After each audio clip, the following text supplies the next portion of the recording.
Chapter 30. At this time, Noah had somewhat forgotten his original intention of coming here. He came to the bush where the little girl was hiding, squatted down, and gently parted the bush in front of him.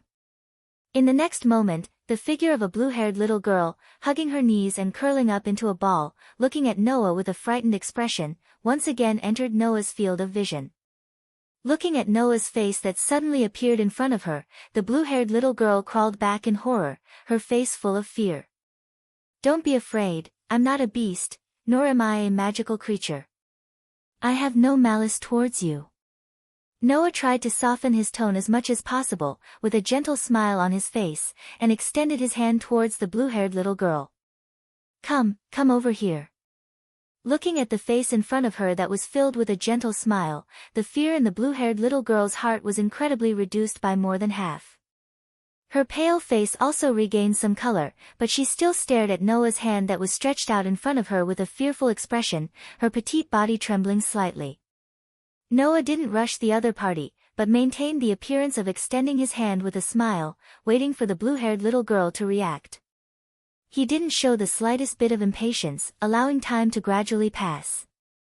The blue-haired little girl secretly observed Noah like this, and seemed to have determined that the other party wouldn't hurt her. She timidly extended her little hand, trembling, and placed it on Noah's extended hand. At the moment of contact, Noah and the blue-haired little girl both had different feelings.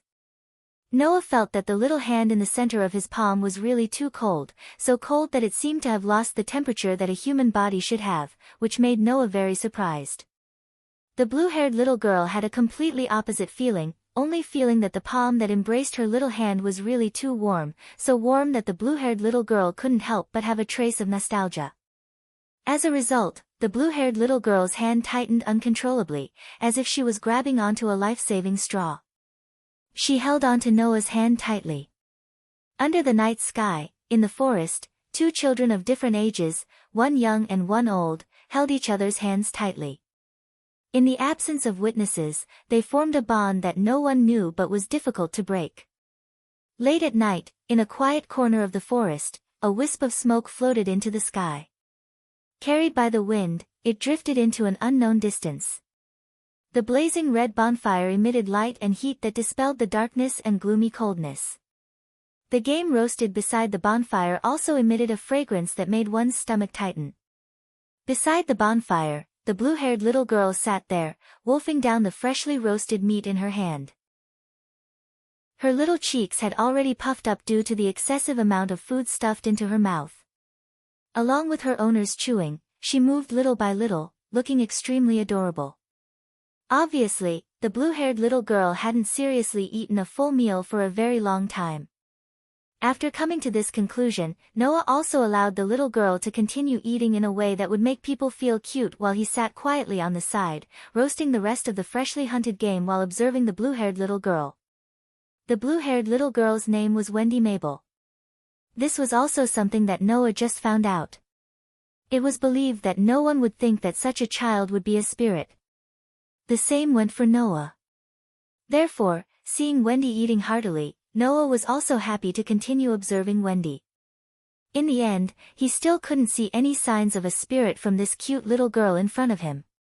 Unknowingly, time passed quietly.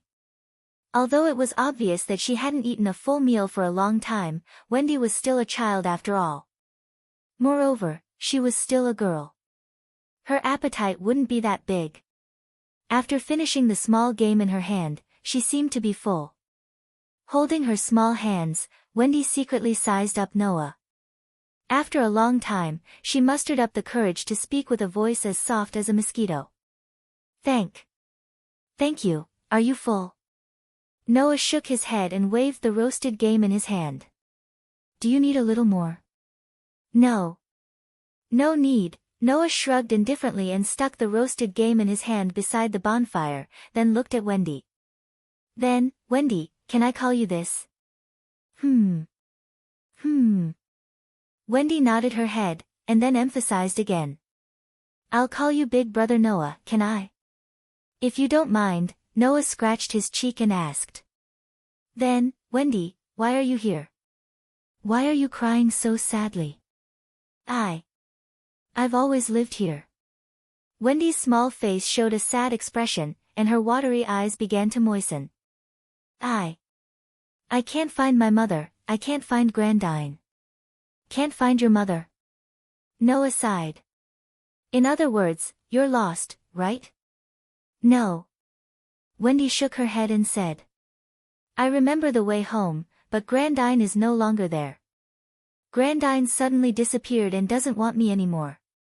As she spoke, Wendy's moist eyes became misty. Drops of tears flowed out, and she began to sob.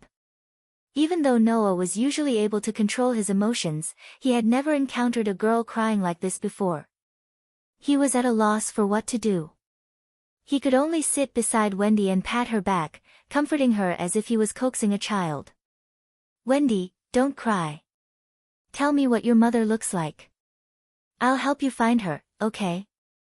However, in the next moment, Wendy sobbed and said something that shocked Noah. Grandine is a dragon, a very, very gentle dragon. Dragon. Of course, Noah knew of such an existence. Wendy's mother was a dragon. Wasn't that the same as Naz, who was raised by a dragon? You. At that moment, Noah said to Wendy in astonishment. You're also a dragon slayer archmage. Also. This time, it was Wendy's turn to look at Noah with a tear-stained face, letting Noah understand. The little girl in front of him who was 4 or 5 years younger than him was most likely the second dragon slayer archmage other than Naz. It was also very likely that she had also learned the ancient lost magic that was used to fight against dragons, dragon slayer magic. Since when did such a powerful magic become so worthless? Noah only had time to feel this way in his heart. In the next second, a sudden phenomenon interrupted his thoughts. Rumble. In the sky, a deafening sound of thunder suddenly resounded. Ah! The timid Wendy let out a scream and threw herself into Noah's arms without hesitation. Noah only hugged the slender and soft body in his arms reflexively. He raised his head and looked at the sky. Then, his pupils suddenly shrank to the size of a needle tip. Rumble. Amidst the thunderous roar, the clouds in the sky that were shrouded in darkness suddenly rolled up. It was as if there was a whirlpool in the middle, constantly sucking in the surrounding clouds and gradually rotating. Gradually, the entire sky of the forest was replaced by a huge vortex of black clouds. The center of the vortex was faintly emitting light and emitting a shocking roar. This scene was as if there was a hole in the sky. A hole in the sky. Tightly holding Wendy in his arms, Noah's face was full of uncertainty as he stared at the vortex-like sky. Could it be that this is the curse-like phenomenon that was summoned by the cries of ghosts that the village chief mentioned? Thinking of this, Noah couldn't help but look at Wendy, who was shivering in his arms with a face full of fear. It seemed that Wendy didn't know what was going on with this strange phenomenon. Moreover, at the beginning, Wendy was also crying, but at that time, she didn't summon any strange phenomenon. Therefore, this strange phenomenon was definitely not caused by Wendy, at least not on purpose. At this time, the strange phenomenon in the sky changed again. Chapter 31. The whirlpool-like sky suddenly came to a standstill without any prelude. Even the center of the whirlpool was directly fixed there, and the light inside gradually dissipated at a speed visible to the naked eye. Seeing this scene, Noah, who was just thinking about whether to leave or not, was stunned on the spot. Who? Under Noah's gaze, in the sky, a gust of wind blew from the huge whirlpool, as if it was higher than the sky. To be more precise, it should be said that it was blowing down from above the clouds, stirring up the whirlpool-like pitch-black clouds. Looking at this scene in a daze, and at the entire irregular sky that was stirred up into a mess, Noah was at a loss. Although, in order to be able to adapt to life as soon as possible, when he was just adopted by Makarov, Noah also worked very hard to learn the culture and knowledge of this world. Not only did he learn all the words in a short 2 to 3 months, he also learned a lot of knowledge related to the magic world. But such a development had long exceeded Noah's scope of understanding. It was no wonder that Noah was at a loss. However, the loss only lasted for a short period of time. After a while, Noah noticed. The whirlpool-like wind that stirred up the whirlpool-like sky seemed to be blowing down from a place higher than the clouds, but under Noah's outstanding sensing ability, the real driving force of this whirlpool-like wind was nowhere to be hidden. In Noah's sensing, the power that stirred up the whirlpool-like sky into a mess was a surge of magic that rose from the ground. Obviously, this was a man-made situation. Moreover, the location of the magic was not elsewhere, but in this forest, not far from Noah's location in the depths of the forest. Aware of this, Noah directly cast his gaze towards the place where the magic soared into the sky, and his eyes began to flicker. Should I go and take a look? Brother Noah. Wendy, who was in Noah's arms, seemed to have recovered from her fear. She pulled on Noah's clothes, and her big watery eyes stared straight at Noah's face, while her finger pointed to the sky. The sky, the atmosphere, everyone has become so strange, so chaotic. Hearing this, Noah lowered his head in surprise and met Wendy's gaze. You can feel the state of the sky and atmosphere? Yes. Wendy nodded without hiding anything.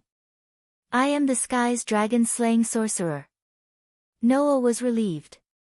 The Dragon Slayer magic was a powerful magic that transformed the user's physique into that of a dragon and was used to fight against and kill dragons. However, the Dragon Slayer magic wasn't just a single type of magic. Instead, it was like the entire magic system, having an entire series of spells. For example, Naz was a Fire Dragon Slayer archmage and used the Fire Dragon Slayer magic. His entire person was like a fire dragon. Not only did he have super destructive power, he could also recover his mana and stamina by devouring flames. Wendy was the archmage of the Sky's Dragon Slayer, so she was undoubtedly using the Sky's Dragon Slayer magic. Therefore, it wasn't strange for Wendy to be able to sense the state of the sky and atmosphere. Looking up, Noah looked at the whirlpool that had completely disappeared and the sky that was gradually returning to its original calm state. Then, he looked at the source of magic that was gradually converging in the depths of the forest. After pondering for a moment, he stood up. Wendy, Noah said as he put Wendy down and pointed at the source of magic that was almost disappearing. I plan to go over there and take a look. I'll go with you. Wendy said without hesitation and tightly grabbed Noah's corner, looking like she was about to cry. Brother Noah, don't leave me alone. Okay. Okay. Noah could only smile bitterly and compromise, holding Wendy's hand. Don't worry, I won't leave you alone. Yes. Wendy smiled through her tears. Holding Wendy's hand and following his own senses, Noah tried to reduce the sound of his footsteps as much as possible and slowly walked towards the source of the whirlpool of magic that had completely disappeared. The surrounding darkness blocked most of Noah and Wendy's vision, and the surrounding trees and bushes were filled with the low roars of beasts. However, Noah was unwavering as he walked towards the source of the magic, while Wendy hid behind Noah, her face full of fear. Not long after, the two of them arrived at a vast open space. The magic that had stirred up the whirlpool in the sky was released from here. Now, that magic had already disappeared. But Noah could clearly feel that in this open space, the existence of the same origin as that magic was still there, and it didn't disappear just like that. And in the center of that vast open space, there seemed to be a figure that was about the same size as Noah standing there, with its back facing Noah and Wendy. Wendy hid her small body behind Noah's back, only sticking out her head. Her small hand that was grabbing Noah's clothes and hand was getting tighter and tighter, as if she was nervous. Noah fully displayed his ability to control his emotions. The more he felt at this moment, the calmer he became. Holding Wendy's hand, he walked into the open space. Only after entering the open space, did Noah see the back of the figure in the center of the open space. That was indeed the back of a figure that was about the same size as Noah. Moreover, the other party also had a head of dark blue short hair that was not much different from Wendy's. But from the other party's back, the other party should be a boy. From this boy, Noah felt the magic that he had just sensed. Needless to say, the magic that was stirring up the whirlpool-like sky was the doing of this person in front of him. Brother Noah. Wendy, who was hiding behind Noah, was very nervous and scared as she pulled Noah's hand. Noah stopped in his tracks and didn't turn back to look at Wendy. Instead, he stared at the back of the figure in front of him and said in a deep voice, "Who are you?" The figure with its back facing Noah and Wendy gently raised its head and turned around, exposing its face in front of Noah and Wendy. Looking at the face that was exposed in front of them, Noah was speechless for a moment, and Wendy's whole body trembled, showing even more fear. Because, on the right side of the other party's face, there was a sinister tattoo that extended from the eye socket to the cheek, just like the eye of a devil. If this scene was seen in the daytime, it would be fine, but now, under the influence of the night and the atmosphere, this tattoo looked a little gloomy, and made people feel very uncomfortable. Noah subconsciously protected Wendy behind him, and his other hand was already holding the strip-shaped cloth bag tightly, and his voice was a little cold. "Who are you?" The second time he asked, he still didn't get any response. However, Noah and Wendy were both stunned. Bang! The young man with the tattoo on his face suddenly went limp and fell to the ground, and didn't move at all. "Ah!" Wendy let out a small cry of surprise, and even Noah frowned. The scene suddenly became a somewhat strange silence. "Brother Noah." Wendy poked her head out from behind Noah, and her young voice was full of confusion. "That person, is he not feeling well?" "It's because I don't know if he is or not that big brother is a little troubled." Noah's face hung a helpless smile. "I'll go take a look, Wendy, you wait here for a moment." Wendy hesitated, but she knew that Noah was doing this to protect her. Although she was very unwilling, she nodded obediently, let go of Noah, and ran to the side to hide behind a tree trunk. Noah then walked in the direction of the young man on the ground, and came to the other party's side, squatted down, stretched out his hand, and looked at the other party's condition. The young man on the ground was a little short of breath, and his face didn't look very good, and even looked like he was in slight pain, but his eyelids didn't tremble. This kind of state allowed Noah to easily determine what happened. Magic overused, so that's why he fainted, right? Noah pondered for a moment, and then seemed to have made a decision, and helped the other party up. "Wendy, you live here, so you should know where there are caves and such, right?" Wendy was stunned. Chapter 32. The next day, warm sunlight sprinkled down from the sky, driving away the gloomy coldness lingering in the forest. Finally, there was some summer heat under the sky. A young boy with a tattoo on his face woke up from his sleep and slowly opened his eyes. Just as he opened his eyes, the young boy heard a very cute, yet very young, little cry of surprise. "Big brother Noah, that person woke up." "Who?" The thorny young man abruptly opened his half-opened eyes. His body sat up like a loose spring. His face was full of vigilance as he looked around. The thorny teenager found himself in a cave of unknown origin. The cave wasn't very big, smaller than the room of an ordinary family. The young boy could clearly see the fierce sunlight outside the cave and the surrounding walls of the cave. As for himself, he was lying on a protruding platform under the innermost wall of the cave. As for the entrance of the cave, the young boy saw two people. One of them was a boy of 11 or 12 years of age with short black hair and eyes as deep as the stars. In front of him was a long cloth bag that seemed to contain some kind of weapon leaning on one of his shoulders. His whole body was emitting an extraordinary aura. The other was hiding beside the young boy. She poked her head out from the side of the young boy and looked at him with eyes full of doubt, curiosity, and a trace of fear. She was about 7 or 8 years old. At this time, the young boy was sitting on the ground at the entrance of the cave with his back against the wall. He stretched out a hand and stroked the head of the little girl who was hiding beside him. At the same time, he turned his head to look at the young boy with a slight smile on his face. "You're awake." The young boy didn't immediately respond, but the vigilance in his eyes lessened. After a moment of silence, he spoke softly. "You are Noah Dole from Fairy Tale. You can call me Noah." Noah briefly introduced himself and patted the head of the blue-haired little girl beside him. She is Wendy. Hi. Hello. Wendy said in a timid manner. Then she didn't say anything else. Fairy tale. The spiky young man's eyes flickered a few times. He lowered his head and hesitated for a moment before introducing himself. My name is Jalal. Did you save me? I'm not the one who saved you. Noah shrugged and continued to pat Wendy's head. The one who saved you was Wendy. She was the one who used healing magic to help you recover. To be honest, even I was a little surprised. This was the truth. After all, the power of Naz's, Dragon Slayer magic, was really extraordinary. Even though Naz was still young and hadn't displayed its true power, its power was still so great that even ordinary magic shooters could only look up to it. However, the Dragon Slayer magic was a magic used to fight against dragons, so it was not surprising that it had this kind of power. But what Noah didn't expect was that Wendy's, Dragon Slayer magic, didn't have the great power of Naz's, Dragon Slayer magic. Instead, it had the ability to assist and heal.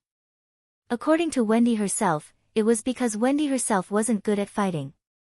Therefore, in the skies, Dragon Slayer magic, she mastered the auxiliary magic faster. On the contrary, she didn't even master the slightest bit of combat magic. It was not as destructive as Naz's. In other words, compared to Naz's fire, Dragon Slayer magic, that was purely used for fighting, Wendy's sky, Dragon Slayer magic, could not only be used for fighting, but also could be used to assist in fighting and heal injuries through various effects. It was a very rare all-around magic. If Wendy was a little older, perhaps this boy named Jalal wouldn't have been unconscious for the whole night. He would have been able to wake up under Wendy's treatment last night. Of course, without Wendy's treatment, Jalal might not have been able to wake up now. Hearing Noah's explanation, Jalal himself looked at Wendy with some surprise, which made Wendy feel embarrassed. She buried her face in Noah's arms and didn't dare to look up. Seeing this, the little vigilance in Jalal's heart disappeared, and he sincerely thanked Wendy. Thank you for saving me. I just helped a little. Wendy said shyly. It was Brother Noah who carried you here. You should thank Brother Noah. No need to thank me. Noah shook his head and looked straight at Jalal. But if you can tell me the reason why there was such a strange change in the sky last night, I will be very grateful. You. Jalal's eyes narrowed. You saw it all? I was in the forest. It's impossible that I didn't see such a change in the sky, right? Noah said with a smile. And you don't look like someone who doesn't know about it. So, can you tell me what it was? That's. Jalal's face darkened, and his voice became heavy. That was super subspace magic anima. Anima? Wendy tilted her head, a question mark appearing above her head. Super subspace magic? Noah frowned. What the hell is going on? Jalal lowered his head even more, and there was a look of struggle in his eyes. I'm sorry, I can't tell you the details, so please don't ask anymore. Noah's frown deepened as he looked at Jalal's somewhat evasive and struggling eyes. After a while, his tightly knitted brows relaxed, and he began to speak. As I said earlier, I am a magic shooter from Fairy Tale. This time, I came here because of a request from a nearby village. They said that in this forest, there is a wailing spirit that can cast a curse that can shatter the sky. And I am here to solve this inconceivable matter. Jalal and Wendy were both stunned. However, Jalal realized something from Noah's evasive words, and finally smiled. You don't have to worry about that. Anima has indeed been triggered many times here, but I stopped it. The one last night should be the last time it was triggered. After this, Anima won't be triggered here again. As for the crying ghost, I don't know. I have solved the crying ghost. Noah didn't know whether to laugh or cry as he glanced at Wendy, who had a confused look on her face beside him. It is indeed a crying ghost, and it is quite cute. Now, Noah finally understood the whole story. If he wasn't wrong, the crying ghost that the village chief mentioned was only the cry that Wendy made when she was looking for Grandine in the forest. As for why the sky would be cursed and split apart when the spectre cried, that was purely because of the super-secondary space magic, anima, which no one knew what it was. In other words, Wendy's crying and the activation of anima happened to coincide, which caused the villagers hunting in the forest to panic, leading to the incident of the crying ghost cursing the sky. Everything was caused by a coincidence and a misunderstanding. This made Noah couldn't help but find it funny, and he couldn't help but feel a myriad of emotions. Sure enough, ghosts and whatnot didn't exist. Wendy, who didn't know, had a head full of question marks. Jalal, on the other hand, seemed to understand, and he also smiled helplessly. Since the truth has been revealed, and there won't be any more crying ghosts or anima in the future, my commission can be considered completed. The rest is none of my business, and I won't ask again. Noah stood up, and skillfully reached out his hand to hold Wendy's hand, which was about to reach out in a hurry. Now I'm going back to the village, do you want to come with me? Jalal looked at Noah gratefully, nodded, and stood up. The three of them walked out of the cave together, and walked out of the forest. Chapter 33. The moderate temperature of the sun shone on the neither too large nor too small village. It also shone on the courtyard of an old hotel, covering a man and a woman in the courtyard with a layer of golden gauze. Ha! Ha! Ha! Along with the loud and clear shouts, Noah held the knight's sword in his hand and slashed with the standard posture that he had practiced diligently for 3 months. Every slash created a flash of sword light and a sharp piercing sound in front of him, giving off a pleasing feeling to the eyes. Not far away, Wendy sat on the doorstep, her small hands supporting her cheeks. Her big watery eyes were fixed on Noah, who was waving his sword in the courtyard. She had a satisfied expression on her face, and her eyes never left Noah. This was the 3rd day after Noah, Wendy, and Jalal returned from the forest. On the first day back, Noah went to the village chief's house and told him that he had completed the mission. He asked the village chief to tell the villagers to go back to the forest to hunt as usual. The village chief naturally thanked Noah for his words, and tactfully asked Noah to stay in the village for a few days. When the villagers who went into the forest confirmed that there were no more weeping ghosts and broken skies in the forest, they would pay him for completing the mission. This was a matter of course. Noah did not think that he could gain the village chief's trust with just a few words, so he took Wendy and stayed in the village's hotel. As for Jalal, Noah originally thought that he would leave directly, but in the end, Jalal also stayed and temporarily stayed in the village. Although according to my inference, anima should not be activated in this area anymore, but to be safe, it's better to stay and observe for a while. Just like this, Noah, Wendy, and Jalal stayed in the village together, and also stayed in the hotel. It was worth mentioning that although the three of them stayed in the same hotel in the village, they only stayed in 2 rooms. Noah was the first person that Wendy met in her life. Now, Wendy's mother, Grandine, had suddenly disappeared. Wendy had bitterly searched for her in the forest for several days, crying for several days. It was easy to imagine how difficult it was for a little girl who was less than 10 years old and didn't know how to deal with worldly affairs. Perhaps because of this, as the first person that Wendy met and the first person who gave her warmth, Noah seemed to have a very high position in Wendy's heart in just 3 days. In addition, Wendy's only family member was missing, so in these 3 days, Wendy basically did not leave Noah for a moment. She even had to sleep in the same room and bed as Noah, otherwise she would have a sad expression as if she wanted to cry. She was completely attached to Noah. Unable to do anything, Noah could only let Wendy do as she pleased. Ha ha ha ha. Rhythmic shouts sounded continuously, and the cold gleam of the blade flickered continuously in the courtyard. In these 3 days, Noah basically used all of his time to train his sword skills and control of mana. Compared to Magnolia, there were not many changes apart from the different location and the absence of Alusha as a sparring partner. Even outside, Noah did not forget to train himself. That was the only battle ability that he had at the moment. On the other hand, Wendy, who had been watching Noah practice his swordsmanship, caught a glimpse of someone approaching. After being stunned for a moment, she stood up and called out to Noah in a delicate voice. "Big brother Noah. Jalal is back." The knight's sword in Noah's hand that had just swung down paused in midair, and did not follow the momentum of the attack. From this, it could be seen that Noah's sword skills had improved by leaps and bounds. Even Alusha would praise him if she saw this scene. Big brother Noah. It was unknown when Wendy had run to Noah's side. She held a towel in her hand and handed it to Noah. "Thank you." Noah took the towel, wiped his sweat, and patted Wendy's head. When Wendy showed a comfortable expression, he turned his head and looked at Jalal, who was walking over. "How is it?" "It's still stable." Jalal nodded. "There are no signs of anima continuing to activate in this place. I think it's safe here." Hearing this, Noah nodded.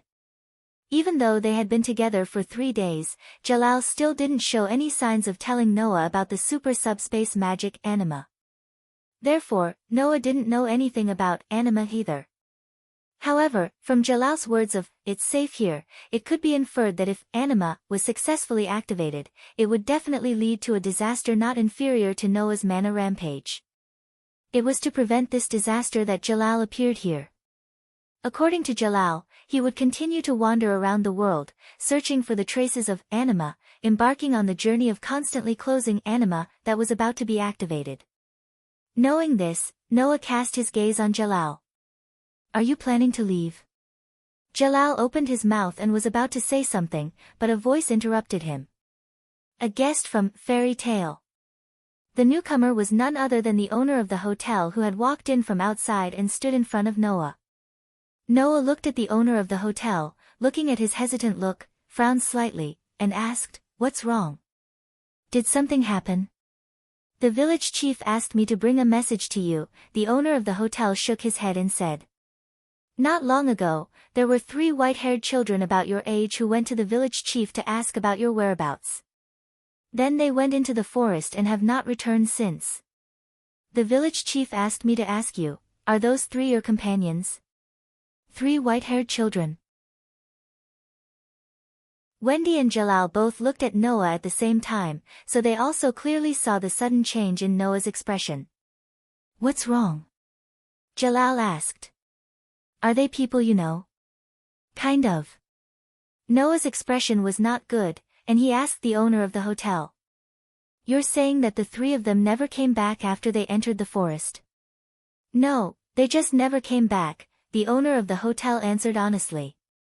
The villagers only saw the 3 people enter the forest, but they never saw them come out. Noah was silent for a moment, then nodded. "I understand, please thank the village chief for me." The owner of the hotel nodded with a smile and left. "Brother Noah."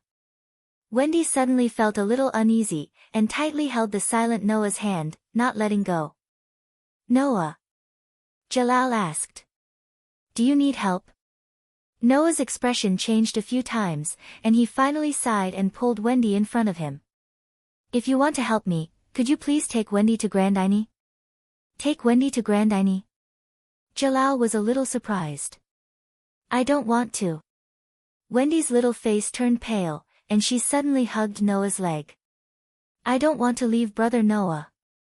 Noah seemed to have expected things to turn out this way. He smiled helplessly, and squatted down to pull Wendy in front of him again. "Wendy, be good, and let Jalal take you to Grandini, okay?" "I don't want to." Wendy threw herself into Noah's arms again, and hugged Noah tightly, as if she would rather die than let go.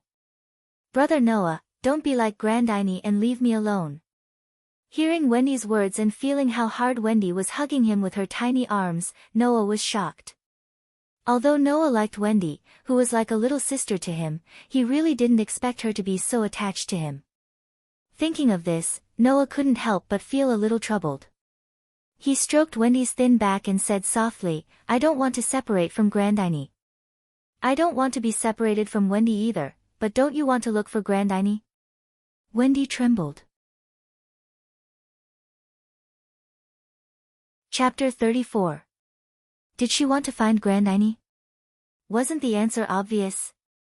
Although Grandine was a dragon, she had raised Wendy like a mother. She was the most important person to Wendy apart from Noah. Noah had indeed helped Wendy when she was at her most helpless. He occupied a very important position in Wendy's heart, so much so that she almost couldn't leave him.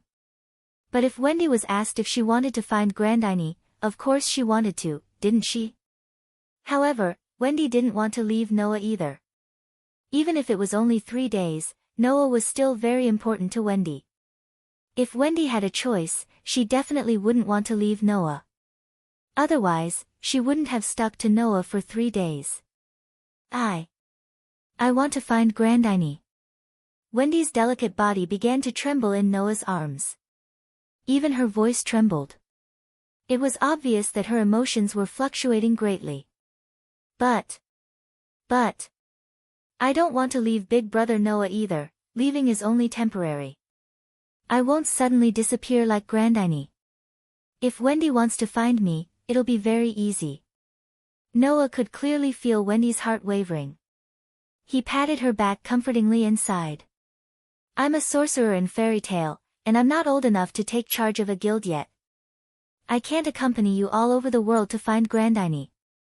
Originally, I wanted to bring you back to Fairy Tale and see if my companions in the guild could help. But now, Jalal wants to go all over the world to stop the activation of anima, and you have to go all over the world to find Grandine. Although your goals are different, the process is exactly the same. Noah glanced at the silent Jalal and smiled faintly. If that's the case, why don't you let Jalal help you find Grandine? Isn't that good? Wendy buried her little face in Noah's arms. She didn't say a word, but her delicate body kept trembling. It was obvious that she was still wavering. Is that okay? Jalal asked with a hint of worry. Although what you said is not unreasonable, if we really encounter anima on the journey, it'll be too dangerous for Wendy to follow me. So, to be honest, I don't agree. I believe you can take good care of Wendy. Noah met Jalal's gaze and stared at him closely. Can you promise me that no matter what the situation is, you'll ensure Wendy's safety? Looking at Noah's eyes that were as deep as the stars, Jalal felt a strong sense of responsibility. He took a deep breath and nodded firmly. I promise, no matter what, I will ensure Wendy's safety. Noah smiled freely and pulled Wendy away from his arms. He watched as she lowered her head, and her expression could not be seen clearly. Then, he patted her head. If you really don't want to, I won't force you. Come with me to Fairy Tale. I'll definitely help you find Grandine. Wendy bit her lips. Her eyes were still filled with hesitation. To be honest, Wendy really didn't want to leave Noah. She was very tempted by Noah's suggestion. However, Wendy asked herself, was this really okay? Wendy believed that if she asked Noah for help, Noah would definitely do his best to help her find Grandine. However, it was because she trusted Noah so much and cared so much about him that Wendy didn't want to cause trouble for Noah. Wendy raised her head. First, she looked at Noah, who had a gentle smile on his face. Then, she looked at Jalal beside her. Finally, she fixed her gaze on the Fairy Tale emblem on the back of Noah's hand. Wendy reached out and held Noah's hand that had the Fairy Tale emblem on it. After looking at the emblem for a while, she met Noah's gaze. Big Brother Noah, will we meet again? When she said this, Wendy's eyes were filled with reluctance and determination. Noah, who clearly saw all of this, smiled knowingly. Fairy Tale is the most famous guild in the Fiori Kingdom. I believe that even in the future, the name of Fairy Tale will spread across the entire continent. There won't be a single person who doesn't know how to get to Fairy Tale. Noah touched Wendy's soft cheeks and said this with an unbelievably warm tone. If you miss me, come find me at Fairy's Tale. This time, Wendy smiled. Her smile was unusually happy. I'll always miss you, Big Brother Noah. I believe that Grandine will also like you. You're both my favorite people. Wendy threw herself into Noah's arms and hugged Noah tightly again. However, this time, Wendy's strength was less sorrowful and more sentimental. Hugging Wendy's small body, Noah raised his head and said solemnly to Jalal, "I'll leave Wendy to you." Jalal nodded, and the emotion in his eyes was sincere. "I'll do my best." In the forest under the sun, the roars of beasts echoed everywhere, adding a dangerous atmosphere to the hot air. Noah, who was carrying a long cloth bag in one hand and slinging it over his left shoulder, was running in the forest at an extremely fast speed. He was like a cheetah that was dashing wildly in the forest. His speed was so fast that one could only see an afterimage as he nimbly dodged the trees that blocked his path. It was very astonishing. Even under such circumstances, Noah still diverted some of his attention to observe his surroundings and carefully listen to the sounds around him. He didn't miss any signs of movement. According to the villagers who were hunting in the forest, they once saw Mila, Elfman, and Lisanna noisily passing by as if they were looking for something. In other words, it was very likely that the Strauss siblings were still wandering around this area. Noah couldn't help but curse in his heart. Noah thought that the Strauss siblings had already known that he had completed the mission and had given up and left in the past 3 days. He didn't expect them to still be in the forest. It seemed that they hadn't given up on snatching the mission from Noah. Needless to say, the Strauss siblings hadn't gone out since they entered the forest 3 days ago. Otherwise, it was impossible for them to not know that the village chief had issued a notice in the village to allow the villagers to continue hunting in the forest. Aren't those siblings a little too stubborn? Noah more or less gnashed his teeth, but he didn't slow down in the slightest. Logically speaking, even if the Strauss siblings were still wandering around the forest, Noah didn't have to personally search for them, nor did he have to be in such a hurry to find them. But for some reason, Noah had a bad feeling in his heart. They wouldn't have encountered any danger, would they? There shouldn't be any magical creatures in the forest, so naturally, there shouldn't be any danger. But that wasn't for certain. Perhaps there was some magical creature that wasn't too weak, and the Strauss siblings couldn't deal with it. Noah could sense a rather strong mana from Mira, but Elfman and Lisanna didn't have any mana fluctuations at all. It was obvious that they hadn't started learning magic yet. It was hard to guarantee that there wouldn't be any accidents. Most importantly, Noah believed in his premonition. "If I find you guys, I'll definitely teach you a lesson." With such determination, Noah increased his speed. Roar! At this moment, a loud roar resounded from not far away. This voice. Noah stopped abruptly, his expression changing. "I can't be that unlucky, right?" As he said that, Noah leaped and rushed in the direction of the voice. Chapter 35. Roar. When Noah heard that loud roar once more, the owner of the roar finally entered Noah's eyes. Noah, who was charging forward at an extremely fast speed, clearly saw a 3-meter-tall giant with the head of a cow and the body of a human. It walked upright, holding a thick tree trunk in one hand and a screaming child in the other as it raised its head and roared. In front of the giant, there was a white-haired man and a woman.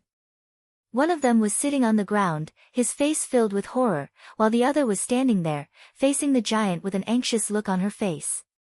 The child who was being held by the giant and screaming was Lisanna. The one sitting on the ground with a face full of horror was Elfman. The one facing the giant was Mira, who was gnashing her teeth anxiously. As for the giant, it was an existence Noah was very familiar with. It was a very famous and ferocious demonic creature that had no rationality at all. In the forest of Magnoria, Noah had encountered these ferocious monsters more than once under the leadership of some sorcerers from the fairy's tale. Those were monsters that even ordinary sorcerers were extremely afraid of. Why would such a monster appear in a forest with only ferocious beasts? This was a question that Noah had no way of finding out the answer to, and he wasn't interested in finding out either. Roar! Sister Mira! Lisanna! The giant's roar, Lisanna's scream, and Myra's sorrowful cry rang out at almost the same time, causing Noah's starry eyes to slowly shrink as he increased his speed to the maximum. But even so, it would still take some time for Noah to reach the Strauss siblings and the gigantic bull-like figure. During this time, as long as the giant tightened its grip on Lysana's hand, the cute little girl would be crushed to pieces and die tragically on the spot. There was no time. It was too late. Noah's heart began to beat faster. Without hesitation, he grabbed the cloth bag slung over his shoulder and pulled with force. In the next moment, the hilt of Noah's knight's sword poked out of the bag and was tightly grasped by Noah. However, Noah didn't immediately pull out the sword. Instead, he activated the vast amount of mana in his body and channeled it into the knight's sword through his hand. Wang! The knight's sword that had yet to be unsheathed shook in the scabbard and released a dense light. Clang! Mira, who was about to disregard her own life and risk her life to save Lysana, didn't have time to act. The sound of a sword instantly filled every corner of the scene and turned into an echo that reverberated in the forest. Mira, who was confronting the giant, Lysana, who was being held by the giant, and Elfman, who was limply lying on the ground, all three saw it. A streak of light. A streak of light suddenly shot out from a corner of the forest like a comet, flashing with dazzling light. The streak of light appeared out of nowhere and flashed past at a speed that made one's eyes blur. Amidst the sound of the air vibrating and exploding, it was like a meteor that fell from the sky and viciously crashed into the giant. Pfft! An extremely clear tearing sound reverberated in the air.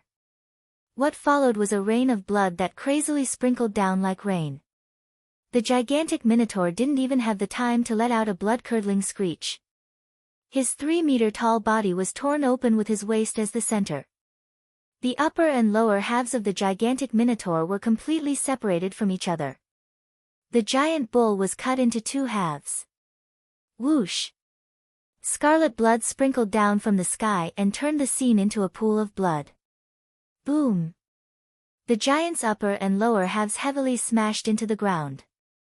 Not only did blood splatter everywhere, but there was also a huge sound that caused the ground to tremble slightly. Mira and Elfman stood up in a daze, while Elfman's face was completely filled with fear as he screamed out loud. There was no helping it. The scene before them was simply too bloody. Looking at the blood-red ground in front of him and the huge Tauren who was sliced into 2 halves, Elfman was still screaming in agony. Mira was the first to react. Lysana. As soon as she said that, another calm voice sounded from the other side. Over here. Mira hurriedly looked over when she heard that voice.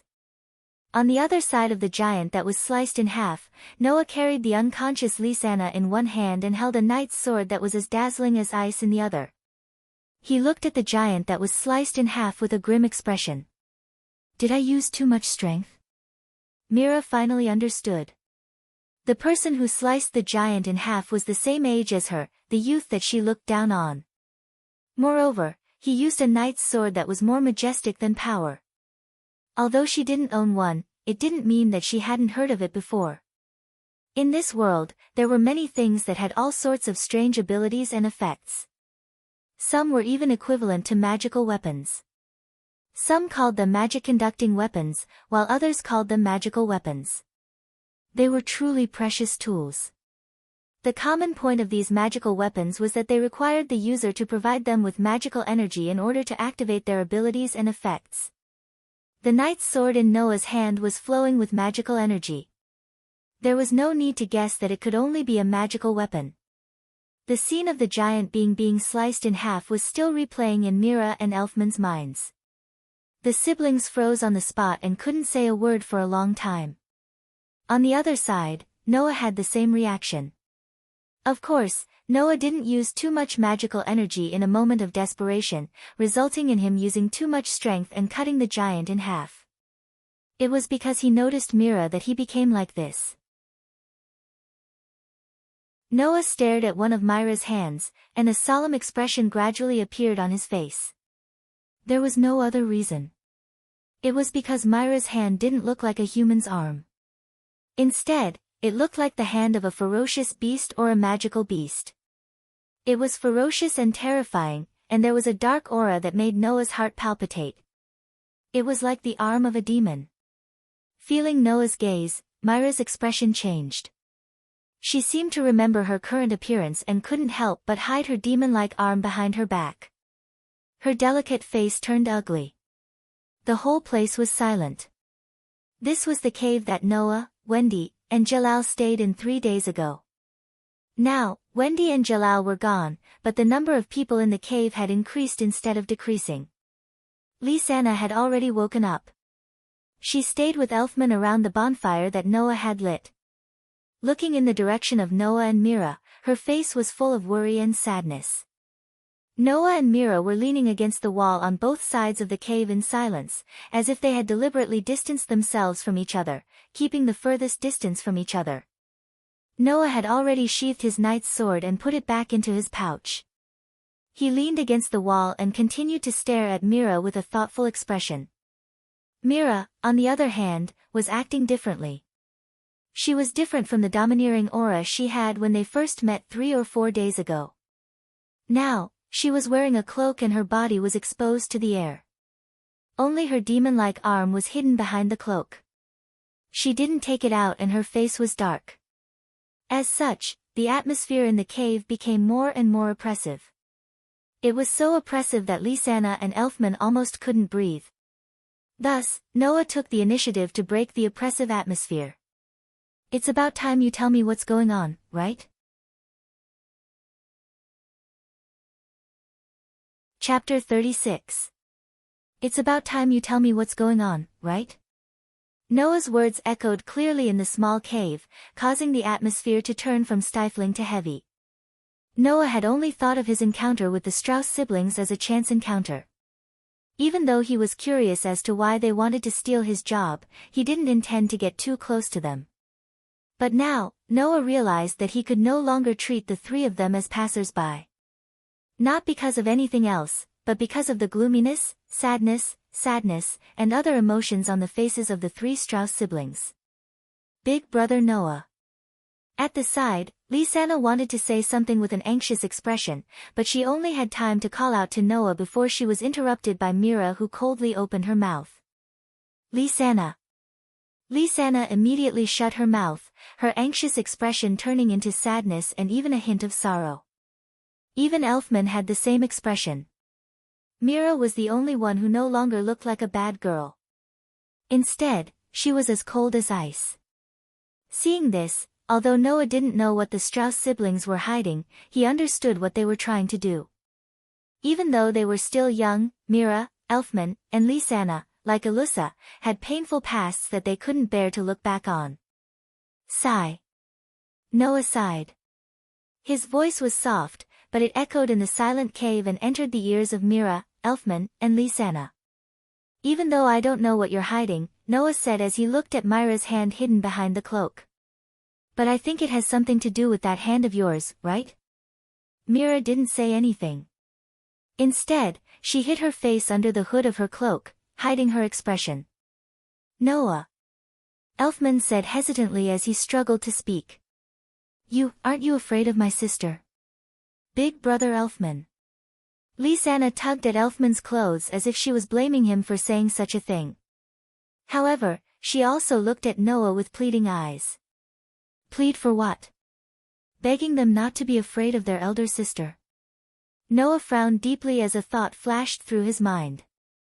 "Don't you know why your sister's hand became like that?" This time, Elfman, Lisanna, and even the silent Mira raised their heads. After being stunned for a moment, their faces lit up. "Big brother Noah." Lisanna didn't care about anything else. She ran directly to Noah's side and held his hand tightly. Her face was anxious, but there was also a trace of hope. "Do you know why Sister Myra's hand became like that?" "That's not quite right." Noah's furrowed brows slowly relaxed as he looked at Mira. Myra's gaze happened to meet his. "Only you know what your sister went through to become like that. However, it seems like you only know a part of it." "A part?" Mira, Elfman, and Lisanna muttered at the same time. "I don't like to know other people's secrets and the things they don't like to talk about." Looking at the 3 Strauss siblings, Noah seemed to have guessed something and chuckled. However, if you're willing to share with me, I think I can be a good listener, secret protector, and solver." The three Strauss siblings fell silent. Big sister Mira. Elfman and Lisanna both turned to look at their big sister, hesitating to speak. Seeing this, Mira lowered her head and didn't say anything. It was only when the siblings were getting impatient that she began to speak in a low voice. "There was a very powerful demon in the church in the village we used to live in. Because he caused the villagers to feel fear and despair, I wanted to see if I could destroy him, so I approached the church. Sister Mira was possessed by a demon in order to destroy the demon that brought harm to the village." Perhaps she could hear the emotions in her sister's voice, so she bit her lip and said loudly. "However, everyone in the village regarded my sister, who had destroyed the demon, as a demon and drove us out of the village. Sister didn't do anything wrong at all." Elfman, who was slightly timid, said indignantly. "Undoubtedly, she destroyed the demon, but everyone treated her like that. Everyone is too much." "Enough, Elfman," Myra's emotionless voice sounded once more. "It's useless to say anything now. We can't return to the village anymore." Elfman and Lisanna looked dispirited, and Noah more or less understood what was going on. Noah placed the pouch containing the knight's sword on the wall and stood up. Under the gaze of the three siblings, he squatted in front of Mira and extended his hand. "Give me your hand." Mira frowned. Just as she was about to turn away and ignore Noah, she heard Noah raise his voice. "Give me your hand." The slightly unyielding and indescribably calm voice made Mira recall the scene of the giant being cut in half in the forest. Her eyes trembled slightly, and she couldn't help but extend her hand. Apart from the night he met Wendy, this was the second time Noah had touched the hand of a member of the opposite sex. However, compared to Wendy's cold and tender hand, Myra's hand only gave Noah one feeling. It was coarse. But it couldn't be helped. After all, it wasn't Myra's original hand. He didn't know if it was a crocodile, lizard, or both, but Myra's hand was covered in scales. Her fingers were sharp like the claws of a malicious spirit, and the shape was also abnormally sinister. Coupled with the faint aura of darkness emanating from it, there was no normal person who wouldn't be afraid of such a hand. To plant such a hand on a girl who was adorable in all aspects was not only unworthy, but also extremely cruel. Even Mira wanted to withdraw her hand after regaining her senses. However, Noah held her hand tightly and stroked the sinister scales without a hint of disdain. His actions were abnormally gentle, and Myra's heart, which was shrouded by the trauma of what happened to her, relaxed. Her movements also slowed down. Noah first touched the scales on Myra's hand, using his outstanding sensing ability to sense the dark aura on them. It wasn't until he sensed traces of Myra's mana from the aura that he was finally able to confirm his guess. "First of all, I have to tell you that your hand didn't become like this because you were possessed by a demon." This sentence made the hearts of the three Strauss siblings tremble. Really? Lisanna couldn't help but stand up and ask with some excitement. "In other words, Sister Mira didn't become like this because she was possessed by a demon, right? Then, why did Sister's hand become like this?" Elfman hurriedly asked. "Do you have a way to help Sister's hand return to its original state?" Mira was also staring at Noah. Her eyes were filled with hope and fear at the same time. "Help your sister return to its original state?" This time, it was Noah's turn to be confused. He looked at Elfman in puzzlement. "Is there no way to return this hand to its original state? But when I met you in the inn, wasn't your sister's hand normal?" "That's the effect of a magic tool," Lisanna explained. "It's a magic tool that can confuse people's vision. We obtained that tool by chance, but it can only be used once. When we were attacked by that magical creature, Sister Mira removed the tool's effect in order to protect us. Now, we can't use it anymore." Chapter 37. The effect of a magical item? Noah nodded and looked at Mira. "In other words, you have no way of controlling your own magic?" "Magic?" Mira, Elfman, and Lisanna were stunned.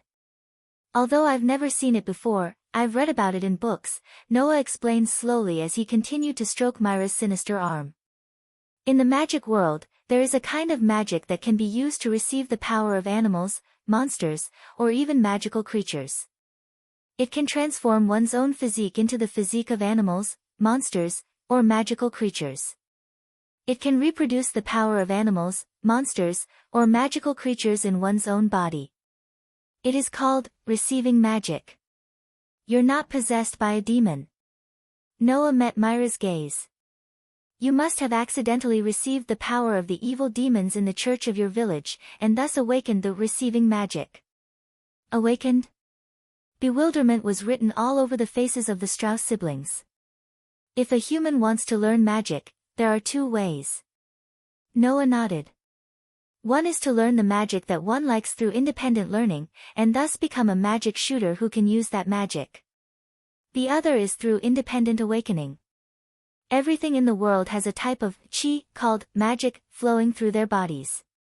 That's what determines whether a person can use magic or not. Noah explained patiently. And in every person's body, there's a type of magic that can best reflect them. There's a certain chance of self-awakening under certain circumstances. In Myra's case, she should have awakened receiving magic on her own when she came into contact with a demon from the church and obtained the demon's power. That's why she became like this. Elfman and Lisanna didn't know much, but they knew that their sister wasn't really possessed by a demon. Although they didn't say anything, their faces were brimming with excitement. As for Mira, her eyes dimmed even more. Demons, power. Mira said mockingly as she looked at her sinister arm that resembled a demon's. This kind of power. I don't need it. The cave that had more or less regained some liveliness immediately fell into a strange silence. The atmosphere was once again oppressive. Noah narrowed his eyes and smiled indifferently. Why? Isn't it a good thing to have power? A good thing? Mira tightened her grip on Noah's hand, a trace of hatred appearing in her eyes. Because of this power, I'm no longer human. How is that a good thing? Sister Mira. Elfman and Lisanna both had pained expressions on their faces. Being chased out of the village with Mira, and then wandering around with Mira without a fixed place to stay, one could imagine the hardships and pain they had gone through. Elfman and Lisanna were very clear how difficult it was for Mira. After all, the reason why she had such painful memories was because she had obtained the demon's power. Under such circumstances, how could Mira not be disgusted with herself for having such power? That was why even though she knew that she wasn't possessed by a demon, she still couldn't let it go. Elfman and Lisanna didn't know what to say about that. They could only worry in their hearts. Not human. Noah gazed at Mira as though he could see through all her thoughts. After a while, he released his hand that was stroking Myra's ferocious demon arm. So according to what you're saying, everyone who can use magic is no longer human? Mira did not notice that Noah's gaze, which was enough to see through people's hearts, was on her body. Her delicate face was filled with extreme sarcasm. That's not what I meant, that's exactly what you meant.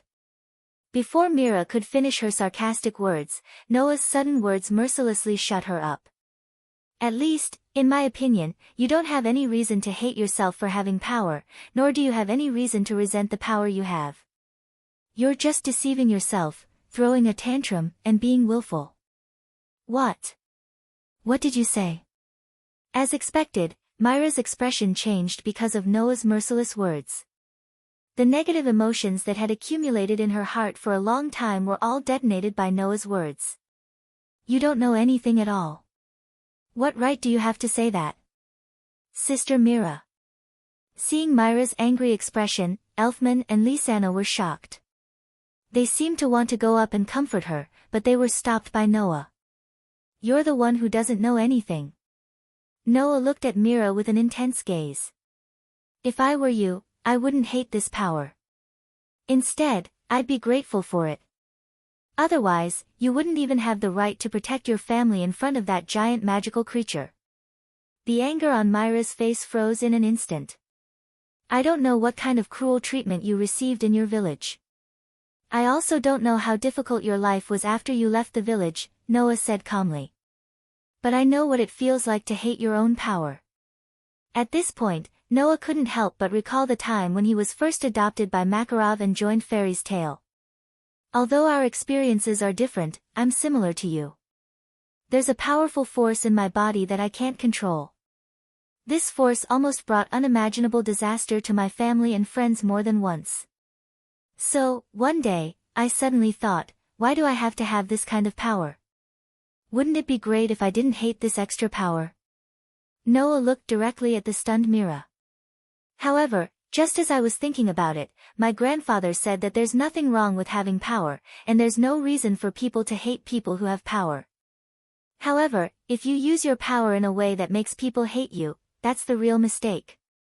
Since that day, I've never hated the fact that I have power, because I'll never use my power for something that people hate. Noah stood up, ignoring the gazes of the Strauss siblings behind him, and walked to the cloth bag he put on the wall. Receive magic is magic that can receive the power of animals, monsters, and magical creatures for your own use. But I've never heard of anyone's receive magic that can even receive the power of demons. This is enough to prove that you have a special talent, and you'll definitely have extraordinary power in the future. How to use this power, you should think about it carefully, and not blindly deny it. Of course, you can also choose not to use this power. After all, it's magic. If you can learn it, you can abandon it. But if you do this, I hope you won't regret it when you need power. Picking up the cloth bag on the wall, Noah sat down and closed his eyes. I just want to say, cherish this power. It can protect your family for you. After saying that, Noah did not speak again. He closed his eyes as if he had fallen asleep, and the cave returned to silence once more. Seeing Noah leaning against the wall and resting with his eyes closed, Mira clenched her demon arm tightly, her eyes filled with the strongest of emotions. Sister Mira. Elfman and Lisanna looked at their sister worriedly and came to her side. Mira was completely unaware of it, and looked absent-mindedly at Noah who was resting with his eyes closed. Her heart could not calm down for a long time. Even so, time still flowed on its own, and the activity of the world did not stop at all because of this. Even if something extraordinary happened in that small cave, night still fell, announcing the end of the day. However, for Mira, Elfman, and Lisanna, the night would definitely not be ordinary, but it would also be difficult to endure. Chapter 38. This is delicious, Brother Elfman, don't eat so fast. But it's really delicious. Really. Water. Water. Seeing Elfman choking and Lisanna panicking, Noah couldn't help but facepalm. At daybreak, Noah, the Strauss siblings returned to the nearby village and returned to the inn. A day later, Wendy had left the village with Jalal and embarked on a journey to find Grandine and stop the activation of anima. After 3 to 4 days of living in the wild, the Strauss siblings finally returned to a place with people. However, what surprised Noah was that the Strauss siblings didn't have the money to stay in the inn, nor did they have the money to eat. That was to be expected. Before the Strauss siblings were driven out of the village, they weren't rich. The three of them depended on each other for survival. During this period of time, they had already spent all the money they had brought out from home. It was precisely because of this that when the Strauss siblings heard that the village had issued a commission to expel the ghosts in the nearby forest, they gave the magical item to Mira to use to hide the demon's arm and came to the village to accept the commission to earn some living expenses and travel expenses. Who would have thought that when the Strauss siblings were ready, they would come to the village and find the village chief, only to be told by the village chief that someone had already accepted the job. Only then did the Strauss siblings come to the village to look for trouble and snatch the job. It was no wonder that the Strauss siblings were so stubborn about the commission, to the point that they searched for Noah in the forest for 3 days and still weren't willing to return. If they couldn't snatch the commission, the Strauss siblings wouldn't even be able to afford a meal. That would be terrible. Of course, after knowing the beginning of the matter, Noah didn't know whether to laugh or cry. However, he didn't gossip because of this and simply ordered a table of dishes for the Strauss siblings, who had been eating wild game in the forest for several days, to have a good meal. After returning to the village chief sent someone to inform Noah that he had already acknowledged that Noah had completed the commission they issued and gave him all the compensation of 200,000 J in one go. In addition to the 1 million J he had left behind for activating the ritual lake, while Noah didn't bring it all with him, treating others to a good meal wasn't a problem. He wouldn't be stingy to the point of leaving someone in the lurch. However, if possible, Noah still hoped that Elfman could restrain himself and eat a little quietly. Noah glanced at Mira, who was sitting at the side with a cloak covering her body. She was eating silently with only one hand stretched out, and Noah was not used to it. "Last time, you rushed over like a delinquent girl and threatened to snatch my job. This time, you're so obedient." How unsettling. Mira continued to eat silently, seemingly not hearing Noah's muttering. On the other hand, Lisanna, who was sitting further away from Noah, heard a little. She secretly observed Mira, then moved closer to Noah's ear and said, "Actually, ever since she was possessed by a demon." "No, since she received the power of a demon and awakened her magic, Sister Mira has never smiled or talked much. She was so rude last time because she wanted to appear strong in front of outsiders and protect us," Lin Li said. "Is that so?" Noah smiled and nodded without batting an eyelid. His words were not as secretive as Lisanna's. "I think demons definitely don't have such a delicate side. Only humans would change themselves for their family."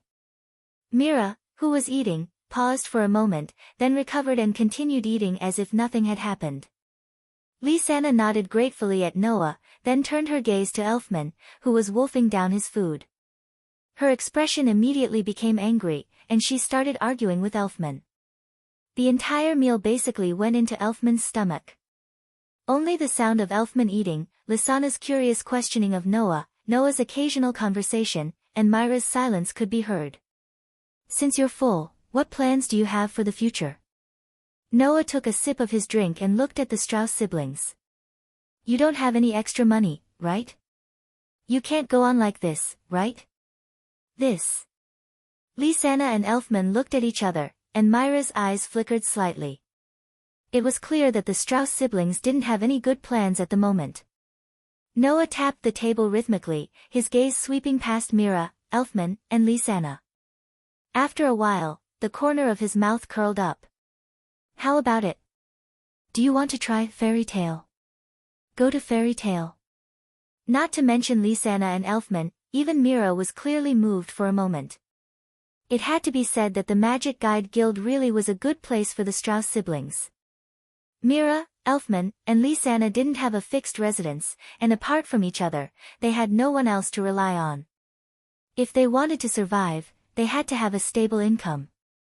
However, even if the Strauss siblings wanted to work and earn money, age was a huge issue.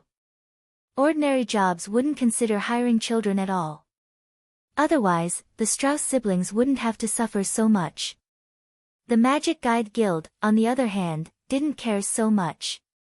As long as they were able to use magic and had a certain level of strength, they would be able to complete the corresponding tasks and receive remuneration. Moreover, the remuneration was much better than ordinary jobs. Mira was able to receive magic and receive the power of a demon. Being able to face off against a huge monster showed that her strength was definitely not a problem. Joining the Magic Guide Guild definitely wouldn't be a problem. The problem was that Elfman and Lisanna hadn't learned magic and were just ordinary children. In Fairy's Tale, there are many children of your age who are still learning magic. So, even if you don't know magic, you can still learn it after joining the guild, Noah said as he spread his hands. "I myself am a magic shooter from Fairy Tale. Personally, I feel that there won't be too much of a problem if you all join Fairy Tale. It's not a bad place to go. Of course, the decision is in your hands. I'm just giving you a suggestion." Elfman and Lisanna hesitated. In the end, they looked at Mira and waited for her decision. Mira looked at Noah and coincidentally met Noah's half-smile. She couldn't help but recall the scene in the cave in the forest when Noah gently stroked her disgusting arm. Her heartbeat quickened for no reason and she avoided Noah's gaze. Under such circumstances, the scene became strangely quiet. After who knew how long, Mira raised her head and took a deep breath. "Let's go to Fairy's Tale." Elfman and Lisanna looked at each other and said in unison. "Sister Mira, where are we going?" "We'll go where you go." Myra's heart warmed and she revealed a rare smile. Seeing this, Noah smiled knowingly and had a good impression of the Strauss siblings. Even if there were painful memories that no one knew of, even if they were in an extremely difficult situation, the three siblings would never leave each other and rely on each other. They would never give up on each other, and there was never a moment when they didn't think of each other. The ties of family would definitely be with them for the rest of their lives. It would be the medicine that would allow them to escape their pain, their predicament, and their past. Noah believed in this.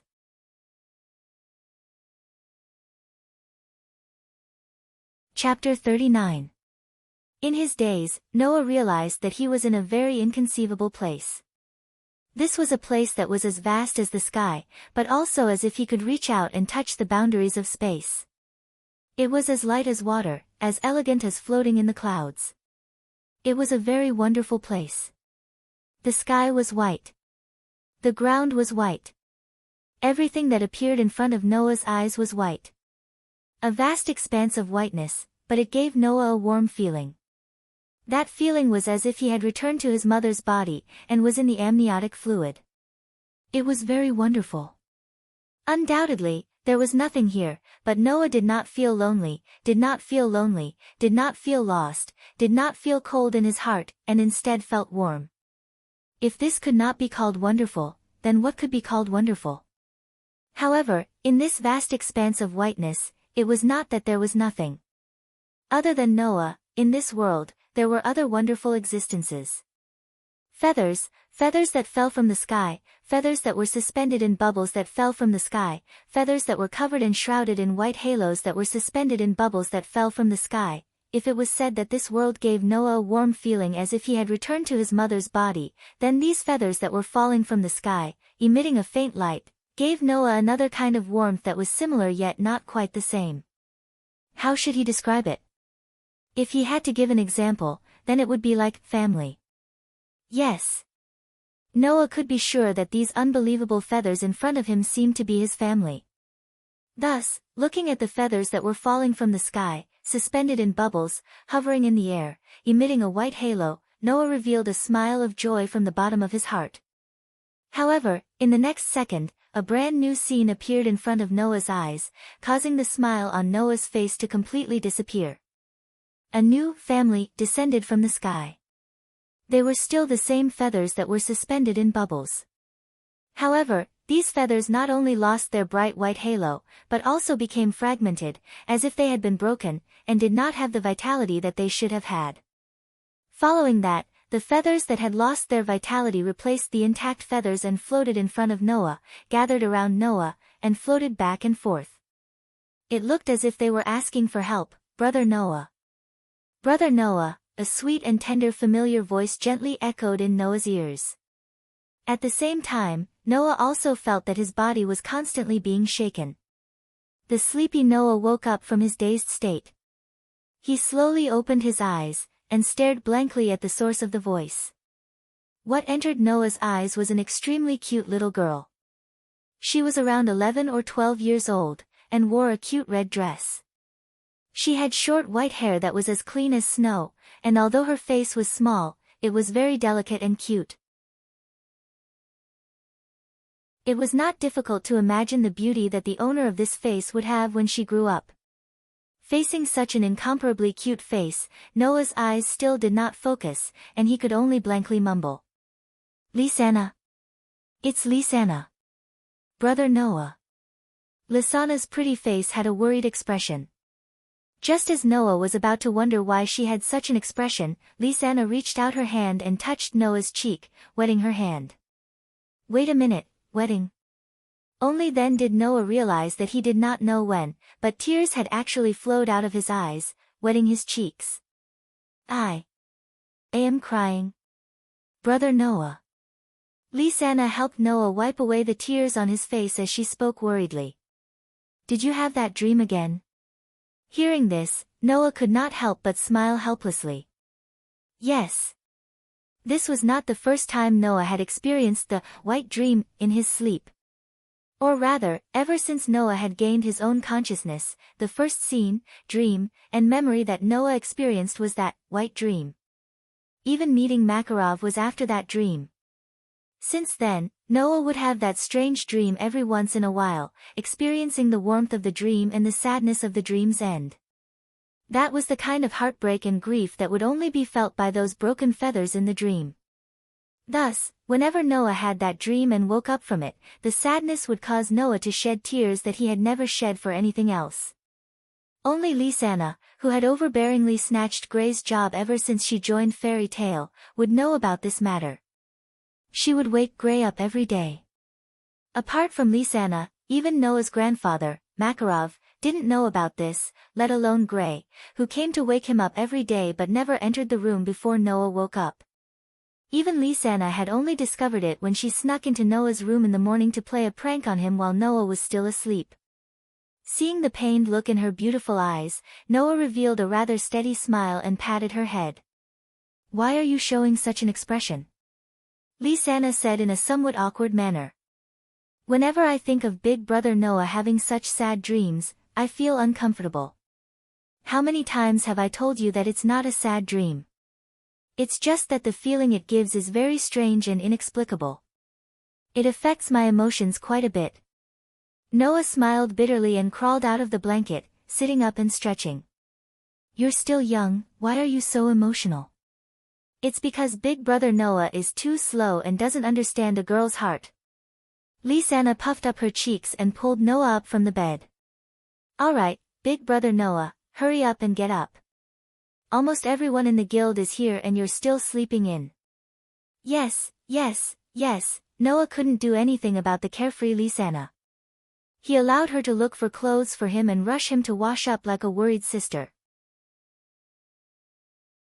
Ever since she joined Fairy Tale and found out that she was living alone in the guild, she had become like a little sister who was always worried about her. At first, Noah wasn't used to it, but as time passed, he got used to it. Now, if she didn't wake him up in the morning, Noah would feel uncomfortable. From this point alone, it could be seen that she was quite successful. Naturally, she became one of the few people in Fairy Tale who had a good relationship with Noah. Noah could not help but mutter to himself as he watched Lisanna skillfully take out the clothes that she had just washed yesterday and was going to wear today while humming a pleasant tune. Why does it seem like she's so happy every time she's busy in my room?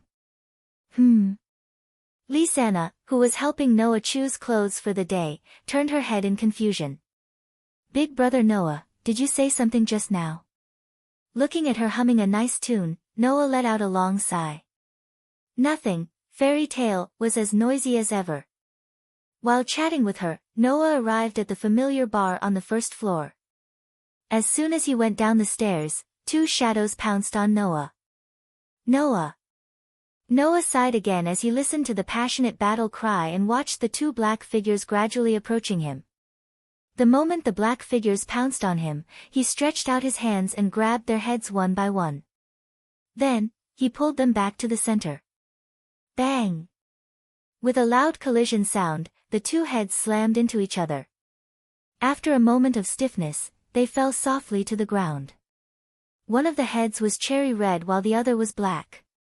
Apart from Naz and Gray, who else could it be?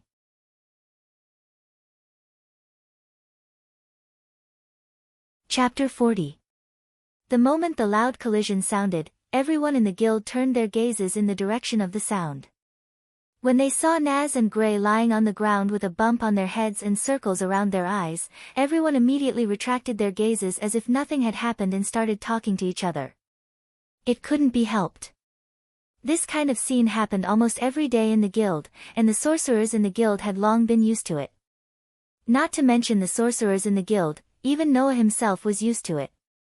He just habitually sighed and greeted as if nothing had happened. Good morning.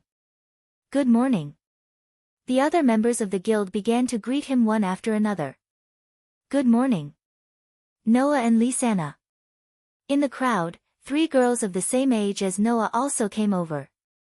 One of them was wearing a cold armor with a plain dress inside. Another one was wearing a revealing leather outfit like a delinquent girl. Another one was wearing a simple plaid dress with her long black hair tied into a ponytail. The one wearing the cold armor was naturally Alusha. The one wearing the revealing leather outfit was Mira. As for the one with the long black hair tied into a ponytail, she was called Kana. Kana Alberona was a person who joined Fairy Tale earlier than Noah, Alusha and even Gray. You really don't learn your lesson every day. Alusha put her hands on her waist and looked at Naz and Gray on the ground, criticizing them seriously. If you want to defeat Noah, you should at least be more prepared. Rushing up like this is just a sneak attack. Even if you win, it doesn't count as strength. AI. Alusha. Naz's whole body trembled as he clutched the bump on his head with a teary look. Don't stop me, I must defeat Noah today. This way, I can prove that I am stronger than Gray. Who are you saying is stronger than me? Gray also clutched the bump on his head and curled his lips in disdain. The one who defeated Noah will definitely be me. It's impossible for a stinky flame like you to do that. But you were knocked down by Noah in an instant. Kana glanced at Gray, who was only wearing a pair of shorts, and said in distress. Also, Gray, where are your clothes? Oh no. Gray was shocked. By the way, Noah, did you ask Lisanna to wake you up again? Mira couldn't help but feel annoyed when she saw the smiling Lisanna hiding beside Noah. Don't order my sister around like a servant. It's just Noah. First of all, I didn't ask her to wake me up. She came on her own accord. Noah rubbed his aching glabella. Secondly, Mira, what's up with that insignificant Noah? Noah is very strong. Alusha retorted. Mira, are you insulting Noah? Tisk, Mira crossed her arms and said disdainfully. What does it have to do with you? What a tough woman. Alusha's forehead was instantly imprinted with the word, well. She looked at Mira with a fake smile. Are you insulting me? A woman who shows her belly button. You want to fight? Mira laughed nastily and raised her fingers. Just in time. Today, I must teach you a lesson, you ice-cold guy. Oh. Alusha's face was filled with murderous intent. If you think you can do it, then come and try. Suddenly, the 2 girls' gazes seemed to have turned into solid electricity and collided fiercely. Their bodies emitted a demonic aura that sent chills down one's spine. So scary. Naz and Gray hugged each other without any backbone. It can't be.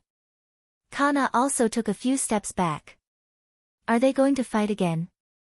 This isn't called a fight, it's called causing trouble. Noah found that his head was getting more and more painful. Why do these 2 people dislike each other? Isn't this good? Lisanna looked at Mira, who was entangled with Alusha, with a gentle gaze. Compared to the old Mira, the current Mira is much more cheerful, isn't she? When they first arrived at Fairy's Tale, Mira was basically the same as the old Alusha. She didn't talk to others and never smiled. She only hid in a corner with a cloak, as if her existence was dispensable. However, later on, as Lisanna and Elfman learned receiving magic, Mira finally gradually accepted the power of the demon in her body and was no longer so isolated. Moreover, as Mira familiarized herself with receiving magic, her demonized arm also returned to its original state. Not long after, Mira became an out-and-out delinquent girl, just like when she first met Noah. Unfortunately, perhaps because Noah had told Mira and Alusha in private that they behaved very similarly when they first joined the guild, the 2 began to dislike each other. As a result, the second pair of enemies in Fairy's Tale was born. By the way, the first pair was Naz and Gray. Noah's expression eased a lot, but his headache didn't lessen at all. Isn't this too cheerful? Ahaha. Lisanna laughed. Really? Undoubtedly, Mira is very gentle, but she doesn't want to show it. She's always pretending to be strong. Won't she not be able to get a boyfriend like that? Although whether or not she's gentle has yet to be verified, isn't it too early to think about getting a boyfriend? Noah was a little embarrassed. Mira is only 13 like me, right?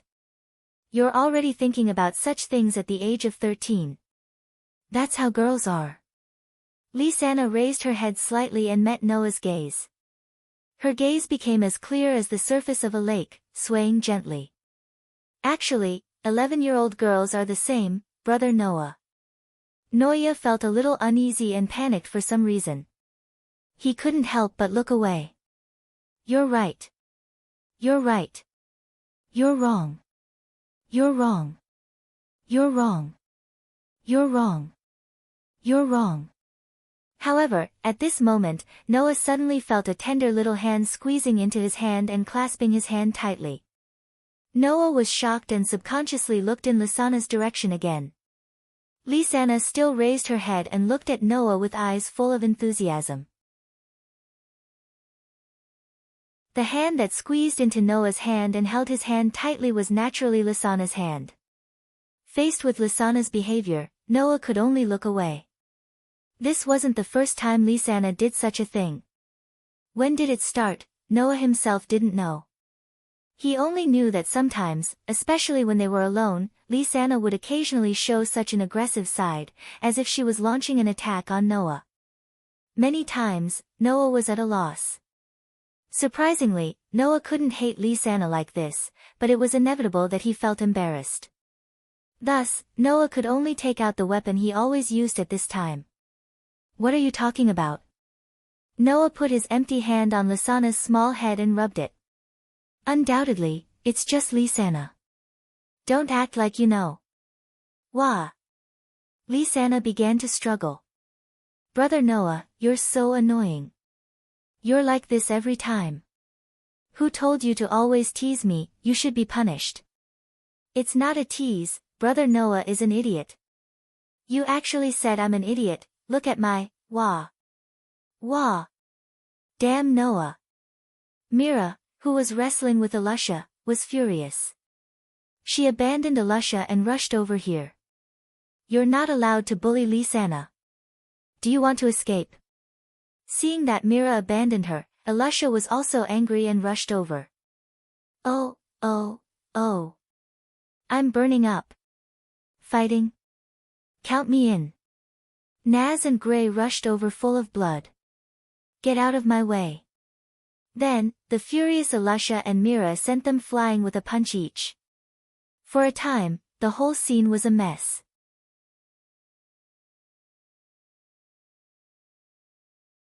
Chapter 41. Magnolia, Forest Riverbank, Clang. In the sound of metal clashing against metal, the two figures holding different knight swords separated from each other and retreated rapidly. It wasn't until they were some distance away from each other that they finally stabilized themselves and stopped retreating. Huff, huff, huff, Noah and Alusha looked at each other with eyes full of fighting spirit. After calming their breathing slightly, the corners of their mouths rose at the same time. You've become stronger than before, Alusha. The same goes for you, Noah. As if they were rivals, Noah and Alusha both let out a sigh of relief at the same time. Then, a new fighting spirit appeared in their eyes. Again. After a short conversation, the man and woman, who were the best companions and also the best opponents, once again raised their swords and got ready for a charge. Unfortunately, before Noah and Alusha had the time to perform the follow-up of this action, a voice sounded beside them. All right. Stop here. Mira stood up and glared at Alusha. Are you trying to prolong the battle without permission again? It's my turn now. Sister Mira. Lisanna, who was sitting beside Mira, complained. Why do you have to time it so accurately? Isn't it better to let brother Noah and Alusha continue their relationship? Not at all. Mira said bluntly. If they continue to fight, won't it mean that Alusha will have more time to train? What if she becomes stronger than me? Sister Mira, aren't you being too calculative? Lisanna puffed up her cheeks. Brother Noah, Elisha, and sister, you three are the strongest among us. You're also the only magic shooters who are allowed to work outside of Magnolia. Naz, Gray, Karna, and Brother Elv are only allowed to work in Magnolia. What's there to be unhappy about? Of course not. Mira said matter-of-factly. No matter who I lose to, I can't lose to Elisha and Noah. I can't let him climb over my head. Sister Mira. Lisanna sighed. You really, in the center of the field, Noah and Elisha, who were maintaining their charging posture, looked at each other helplessly. After Myra's interference, the state that the two of them had worked so hard to get into was successfully broken. Mira must have seen this point and stopped them on time, right? With no other choice, Noah and Elisha could only sulkily put away their night swords and let their bodies rest after a whole morning of training. Originally, this place was a secret place that only Noah and Elisha knew about. Unless it was Noah and Elisha leading the way, the chances of discovering this place by chance were not very high. The reason why Mira was here was very simple. What? Elisha wants to train. I definitely won't allow her to secretly get stronger. This was the second day after Mira and Elisha officially started fighting. When Mira saw Noah and Elisha planning to train at the forest bank, she immediately shouted those words. Thus, Mira became one of the users of this secret place. As for Lisanna, the reason was even simpler. If big brother Noah and sister Mira are going, then I want to go too. Thus, she became a frequent visitor of this secret place as a bystander. In fact, Naz and Gray wanted to follow as well. In the end, Elisha, who was in a bad mood because Mira had interrupted her training, glared at them and announced their withdrawal. It seemed that the powerful and occasionally violent Elisha had completely become the nemesis of Naz and Gray, the devil in their hearts. Now, Noah, Mira, and Elisha would gather here almost every day when they weren't working. Occasionally, they would meet in pairs to train and hone their strength. Originally, Elisha was very dissatisfied with Mira coming along. However, after Mira had completely familiarized herself with receive magic, her strength had improved rapidly. It didn't take long for Makarov to approve of her and allow her to go out to work.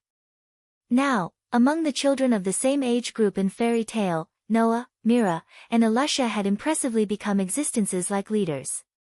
They were the three strongest children of their age. Even some of the weaker magi in the guild weren't a match for the three of them, causing the magi in the guild to sigh in admiration.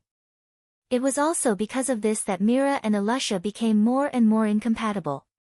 They were constantly thinking about how to determine victory and defeat. Even the innocent Noah was dragged into it, just to prove that they were the strongest of the three. In fact, if the three of them were to go all out, their strength should be considered to be on par. It would be very difficult to determine victory and defeat. Of course, Mira and Elisha both knew that the so-called on par was only if Noah didn't use his trump card, even if he used the magical effects of his knight's sword. Up until now, the two girls knew that Noah's knight's sword was a magical weapon. However, as for what kind of abilities and magical effects it had, only Noah and Makarov, the original owner, knew. Speaking of which, brother Noah, sister Mira, Elisha, aren't you going out to work? Lisanna tilted her head. I remember that you haven't gone out to work for a month. What's wrong? Mira furrowed her brows. Is our living expenses not enough? If we don't have any additional expenses, let me calculate. Lisanna cutely raised her fingers. We should be able to last for another month. Is that so? Mira thought for a moment and nodded. Then let's go out to work in a few days. I'm not in a hurry for the time being. Elisha shook her head. Even though I really want to save up to buy a magical weapon, I'm still looking for one. So, I'll wait a few more days. Mira, Lisanna, and Elisha turned their gazes to Noah at the same time, their eyes full of questions. Me? Noah's face had a rare expression of joy and excitement. I probably won't be going out to work in the near future. Hearing that, the three girls present were slightly taken aback. Noah grinned and didn't explain. He took out a handful of pitch-black pearls from his backpack and tossed them into the sky. Wang! Vast magical power was like a rolling wave, surging up violently and spreading out fiercely, sweeping across the pitch-black pearls that were falling from the sky. Suddenly, the outlines of all the pitch-black beads were covered with a circle of dim light, causing the pitch-black beads that were falling from the sky to stop in midair. Then, the pearls began to dance. It was a scene that could only be described as dancing. Like a comet orbiting a satellite, the pearls, driven by the dense magical power, drew circles around Noah's body. Sometimes they spun up, sometimes they wandered left and right, sometimes they sped up, sometimes they jumped nimbly, constantly flashing through the air. After a long while, Noah stretched out his hand, and the pearls that were drawing beautiful circles around him immediately lined up like bees returning to their hive, falling into Noah's hand in an orderly manner until they all returned to Noah's palm. Noah slowly put away the pearls in his hand. On the other hand, Mira, Lisanna, and Alyssa were completely dumbfounded. "Big brother Noah," Lisanna said in a daze. It was impossible for Mira and Lisanna, who had joined Fairy's Tale, not to mention Alyssa, not to mention that Noah had yet to learn magic because he couldn't control it completely. Hence, the three of them were well aware of what it meant to be able to control the pitch-black beads so beautifully just like a dance. It was a scene that had reached a godly level of control over mana. In front of the three of them, Noah laughed, and laughed very happily.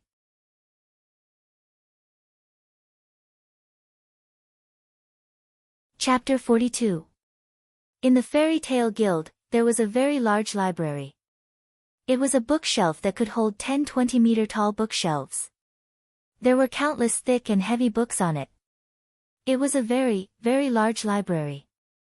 In this library, there were all the requests that Fairy's Tale had received, the related magic, the necessary knowledge, and so on since the establishment of Fairy's Tale. Rather than a library, it was more like a database. Occasionally, there would be some ancient documents or books that the guild members had obtained from the outside world. Basically, as long as it was related to the world of magic, apart from some of the most confidential information, one would be able to find relevant records in the library. Of course, there were also some common magic books that recorded the method to learn certain spells. Today, Noah planned to stay in the library for the whole night. He even planned to stay for a while to look for books that recorded magic knowledge. Thus, when the sky was about to turn dark and the guild members had all left the guild, Noah stood at the entrance of the guild. He was about to send off Mira, Lisanna, and Alyssa, who had accompanied him for the whole day. "Big brother Noah, do you really not need my help?" Lisanna puffed up her cheeks, seemingly a little unhappy. "The library is so big. It'll be very difficult for you to look for magic books alone. I've been to the library before when I was learning Receive Magic. Wouldn't it be better for me to help you? If that's the case, are you not going to sleep tonight?" Noah shrugged. "I'm planning to be busy all night, so it's best if you don't accompany me." "I don't care."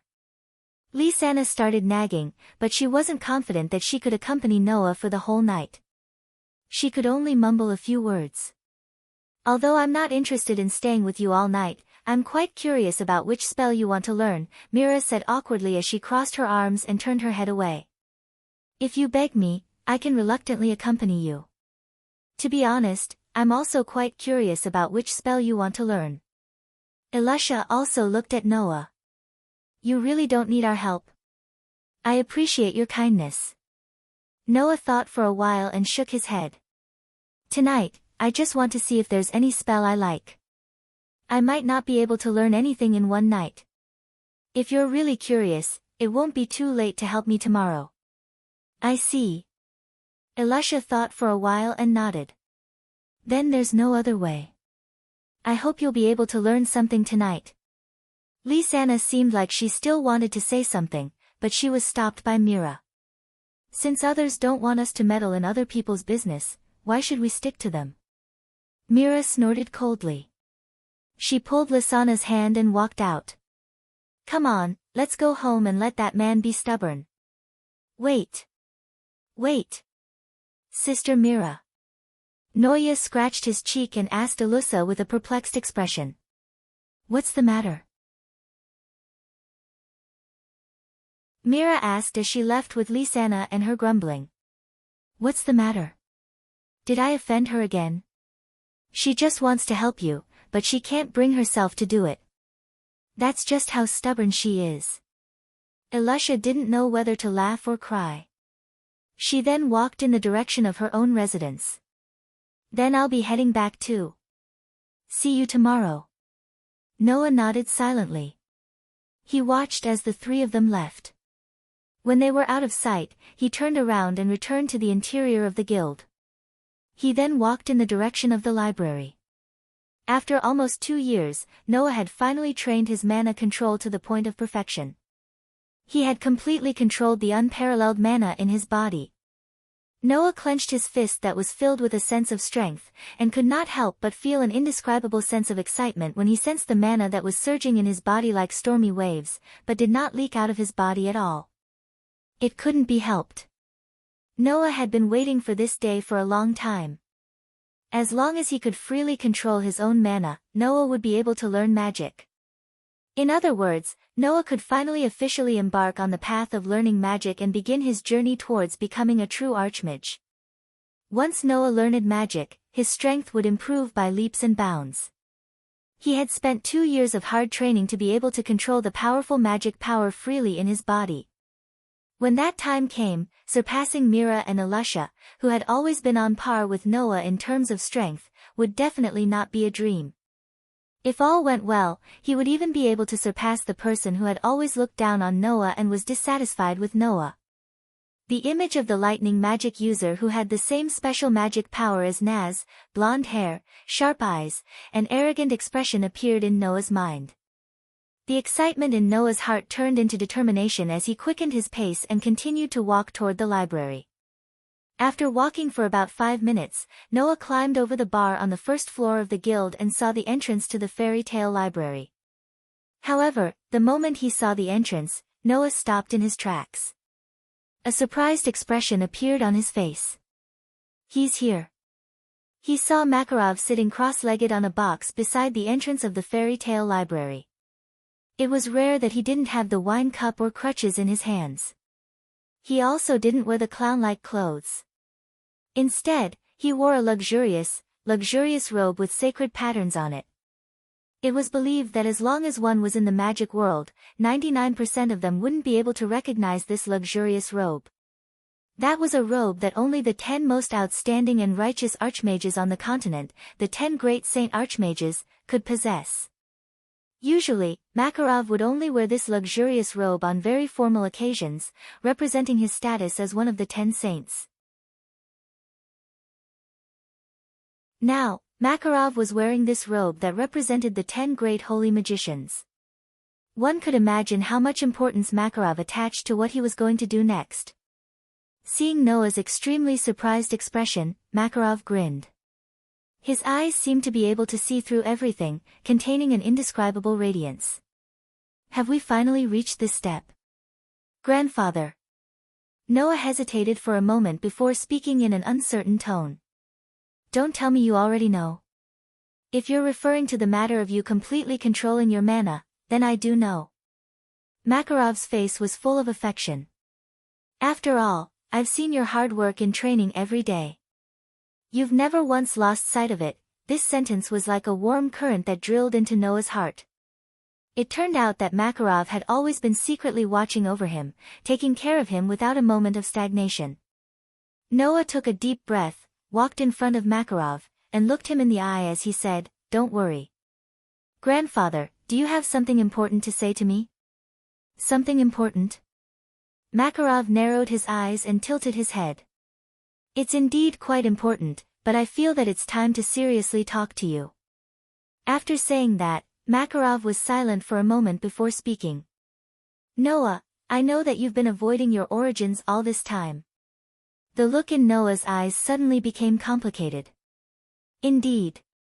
Just like what Makarov said, Noah had actually been intentionally or unintentionally avoiding his origins. Because, intuition told Noah that his origins were definitely hiding something that could not be known by others.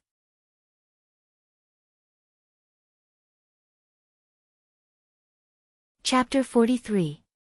For those who knew Noah, Noah was just an orphan who was accidentally adopted by Makarov. However, even Makarov didn't know that Noah was definitely not just an orphan. Noah didn't have the memory of his previous existence at all. When he first met Makarov, Noah's appearance was already that of a 10-year-old child. He was attacked by monsters in the wild, causing Noah's magic to go berserk, which attracted the attention of Makarov, who happened to pass by nearby. Then he was adopted by Makarov. When he was just adopted by Makarov, Makarov also asked Noah about his life experience, but Noah couldn't say at all. There were two reasons. 1. At that time, Noah still couldn't speak. To be precise, it should be said that at that time, Noah still didn't understand the language of this world. He didn't know how to speak and how to express himself verbally. It was like a newborn baby who had intelligence and a 10-year-old appearance in advance. It was particularly strange. 2. Noah didn't have the memory of his life experience at all. When Noah learned the language and could speak, Makarov, who knew about this matter, said that Noah might have lost his memory. However, Noah knew that Makarov's statement was wrong. Noah didn't lose his memory. Just like what was said above, at that time, Noah was like a baby who had intelligence and a 10-year-old appearance in advance. This wasn't a metaphor, but a real fact. In other words, instead of saying that Noah lost his memory before the age of 10, it was better to say that he lost 10 years of time, as if he was already 10 years old when he was born. Although Noah didn't know why he felt this way, he vaguely knew about this matter. It was as if someone was telling him this fact, but it was too inconceivable. Therefore, Noah didn't mention this matter to anyone. Over time, he even stopped pursuing this matter. In Makarov's words, Noah was running away from his past. Of course, this was something that could not be helped. Makarov had also asked someone to help investigate Noah, but he couldn't find anything. It was as if Noah didn't exist in the past. Not even a trace of him could be found. In addition, Noah vaguely felt that he didn't lose his memory. Instead, he was born with the appearance and intelligence of a 10-year-old. No one would think that Noah was an ordinary person. It was even possible that Noah wasn't a person. Under such circumstances, how could Noah not escape from his origins? He didn't want to be treated like a monster. Seeing all the complicated emotions in Noah's eyes, Makarov sighed. You may have your own difficulties, or you may know something. I won't ask you, and I won't force you. You can escape or give up.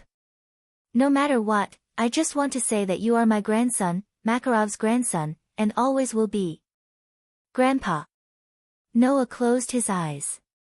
When he opened them again, his eyes had regained their usual clarity. I am Noah Doria. I remember this matter very clearly. That's good. Makarov smiled lightly, but then became serious again. This time, what I want to tell you is not about your origins, but about your physique. Physique? Noah was startled. You really didn't notice it? Makarov touched his chin and looked at Noah. Do you remember the first time you entered Magnolia Forest and encountered a snake-shaped monster? Hearing Makarov's words, Noah remembered. When he had just joined Fairy Tale, Noah did not know that there were many powerful monsters in Magnolia Forest. In order to train his magic control, he rashly entered Magnolia Forest and encountered a snake-shaped monster. Noah still remembered that he seemed to have been bitten by the snake and fainted. When he woke up again, he was already sent to Polyusia by Makarov for treatment. After a long period of recuperation, he completely recovered and returned to the guild. Actually, I never told you that after you were bitten by that snake, you were inflicted with a lethal poison and a large number of curses. Makarov's words shocked Noah. This was because Noah clearly remembered that Makarov said that he had only suffered a little injury and did not mention anything about the poison and curses at all. I didn't tell you, not because I wanted to hide it from you, but because your condition at that time was really strange, Makarov said solemnly, as if he had sunk into his memories. Undoubtedly, when I first found you, you had obvious signs of being poisoned and cursed and were on the verge of death. But when I sent you to Polyusia, the poison and curses in your body had all disappeared. The poison and curses disappeared? Noah could not help but touch his body and frown. Could this have something to do with my physique? That's right. Makarov nodded his head heavily. Just in case, I asked Polyusia to do a body check on you. The result was that your physique seemed to be different from ordinary people and had characteristics that ordinary people did not have. First of all, your physique is very exclusive. Makarov extended a finger. Negative energy like poison and curses will not work on you at all. Poisoning you and cursing you will not work on you. Your body can reject all negative energy, such as curses, poisons, weakness caused by external forces, and even methods that have the effect of increasing strength but have side effects will only be left with the effect of increasing strength, and the side effects will be eliminated. Secondly, your physique is very tolerant. Makarov extended a second finger. This tolerance will allow you to absorb some energy that does not originally belong to you but has entered your body. For example, when you were attacked by the snake magic beast, before sending you to Polyusia, I injected a part of my mana into your body. In the end, this mana was completely absorbed by you. Lastly, your physique is very independent. Ignoring Noah's shocked expression, Makarov extended a third finger. Everyone knows that there is magic power in all things in the world, and it circulates among all things. The magic power of a magic shooter comes from this. Once a magic shooter's magic power is depleted, his body will automatically absorb magic essence from the atmosphere to replenish his magic power. But you're not like that. Even if your magic power is depleted, it will automatically recover. You don't need to absorb external power at all. At this point, Makarov muttered in a low voice. This way, it was as if its existence was like an entire world. Shaking his head, Makarov hid the thoughts in the depths of his heart. He looked at the silent Noah.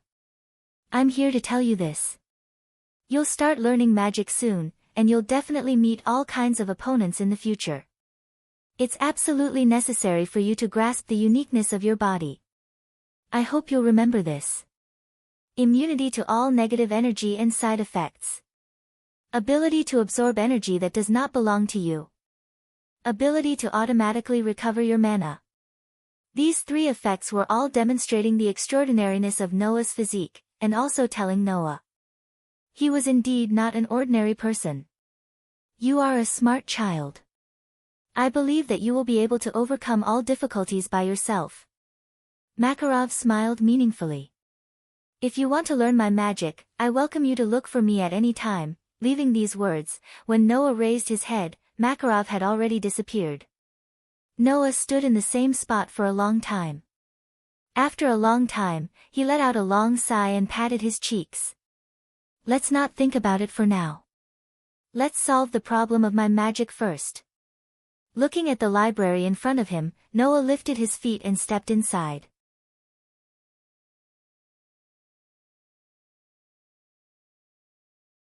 Chapter 44. Fairy's Tale, the book vault. Rows of bookshelves that were comparable to the size of buildings were neatly arranged in the vast space. Old or new books were neatly arranged on the bookshelves or scattered on the ground. The smell of books lingered in the air. The peaceful atmosphere fluctuated in the space. Under such circumstances, even the violent Mira could not help but lighten her footsteps and tiptoe into the library. Her invasive gaze swept across the space that was filled with books and finally fixed on a table in the middle of all the bookshelves. There, the person Mira was looking for was lying on the table with books piled up beside him. Some of the books were still closed, while others were opened and placed in front of the young man. However, the young man did not even read a single word. Because, his eyes were tightly shut, and he looked like he was in a deep sleep. Seeing this, Mira frowned and snorted softly. He said that he was going to fight hard all night, but in the end, he was so tired that he fell asleep.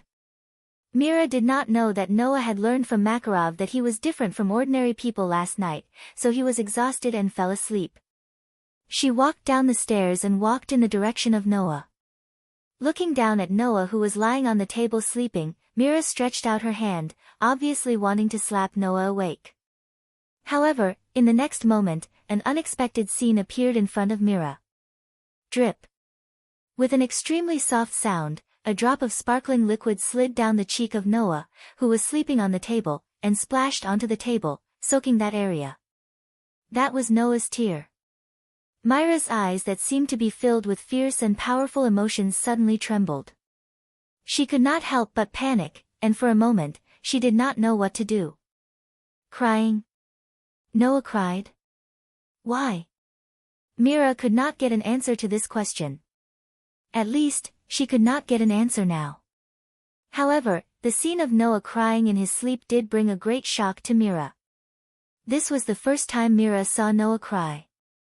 Before this, Mira's impression of Noah was that he was capable, powerful, and had a stronger will than ordinary people. He had a strong sense of autonomy and was a very gentle person.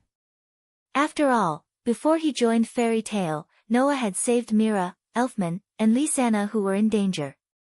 He also exposed the truth of Mira being possessed by a demon, and led the three of them into Fairy Tale. To Mira, Noah was an existence that saved her. Most importantly, back then, Noah did not mind caressing Mira's demonic arm that represented trauma and painful memories. This scene was deeply engraved in Mira's heart. Mira could not believe that such a person would have a weak side to him that would shed tears.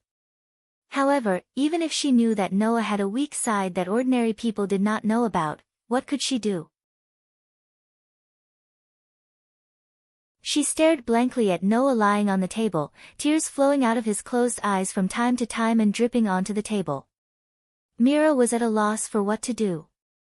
After a while, she hesitated and reached out with trembling hands to wipe away the tears on Noah's cheeks. As Mira wiped, Noah seemed to feel a little itchy. He wrinkled his nose and adjusted his posture. Mira, who thought that he was going to wake up, was startled. When Noah's clear breathing sound entered her ears again, Mira heaved a sigh of relief. At this time, Noah's eyes were no longer tearing up. It was as if he had been disturbed and the dream had changed. His expression was unusually peaceful. Looking at Noah's peaceful sleeping face, Mira continued to wipe Noah's cheeks with her hands. Or rather, she was caressing Noah's cheeks. Her hands were no longer trembling, and she was no longer afraid. Instead, she was reluctant to part with it. Could it be that the reason she insists on waking him up every day is to see such a sleeping face? Mira muttered to herself. She could not help but reveal her inner thoughts. This is really sly. As she said that, Mira began to stare at Noah's sleeping face. She seemed to have thought of something. First, she smiled. Her smile was unprecedentedly sweet. Then, her cheeks turned red. She sneakily looked around and glanced at Noah's sleeping face. She actually swallowed a mouthful of saliva. If it's just for a while, it shouldn't be a problem, right? Mira's cheeks grew redder and redder as she said those words.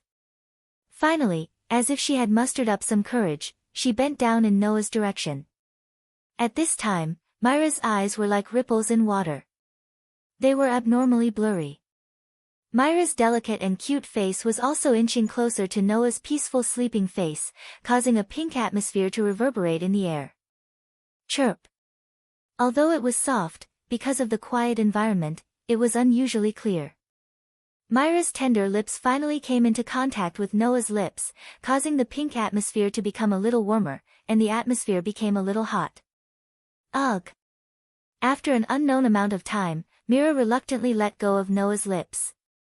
She straightened her body and stroked her mouth with one hand.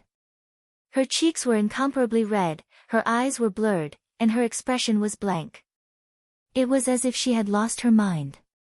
My first kiss was given to him. As if even she couldn't believe what had happened, Mira stroked her lips. After a long while, she embarrassedly held her red cheeks and softly cried out. What did I do, Just as he finished speaking, a voice full of doubt came from behind Mira. What did you do? Wah! The sudden voice made Mira, who had a guilty conscience, scream out loud. Ah! The newcomer seemed to be startled by Mira's sudden scream and also let out a scream. Mira hurriedly turned around and looked behind her. Then, she panicked and stuttered. Lisana. It's me. Lisana patted her little chest and stared blankly at the panicked and blushing Mira. Sister Mira, what's wrong? Why did you suddenly scream? Nothing. Mira took a few steps back and laughed ingratiatingly. Her voice was a little hoarse. Lisana, when did you come? Just now. Lisana looked at her sister with a puzzled expression. What's wrong? No, this. Mira began to fidget. Did you see anything just now? See what? Lisana looked more and more puzzled. Should I have seen something? Hearing this, Mira silently breathed a sigh of relief and gradually returned to her original calmness. Sister Mira. Lisana stared at Mira and puffed out her cheeks. Are you hiding something from me? Ahaha. Mira guiltily looked away. How could I hide something from you? Right? How suspicious. Lisana stared at Mira, causing Mira to feel even more guilty. She unconsciously reached out her hand and covered her mouth. Lisana was momentarily stunned. Then, as if she had thought of something, she hurriedly turned her head and looked at Noah, who was sleeping on the table. When she saw that Noah's lips were moist and swollen, Lisana's eyes widened and she looked at Mira in disbelief. Sister Mira. Could it be that you? It's about time to wake him up. Mira frantically interrupted Lisana and said embarrassedly. Lisana, aren't you curious about what magic he learned? Then hurry up and wake him up.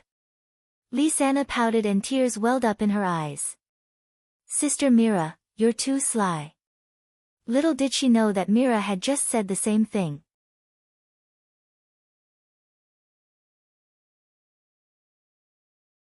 Chapter 45. An indescribable silence hung in the air of the huge library. Noah held a thick book in his hands, but his attention wasn't on it. Instead, he was looking forward, his eyes filled with subtle emotions. Across from Noah, Mira and Lisana were sitting side by side, but they weren't as rowdy as they usually were. Upon closer inspection, one could see that their reactions were a little abnormal. First was Mira. Mira was no longer the violent girl she used to be. Not only did she look a little embarrassed, her cheeks were also flushed. While she was cute, this wasn't the Mira Noah knew. Lisana was the complete opposite. While she was the youngest of them all, she was also the most mischievous and precocious. Today, however, she was acting like a child, sulking as if she was angry. This scene had been going on ever since Noya was woken up by the inexplicably angry Lisana. Looking at the pair of adorable sisters who were abnormal from all aspects, Noah felt rather depressed. As a result, he couldn't concentrate on the book in his hand at all. Noah lifted his head from the book and looked at Lisana. Humph. Lisana snorted and turned her head away, still looking angry. Noah blinked and turned his gaze to Mira.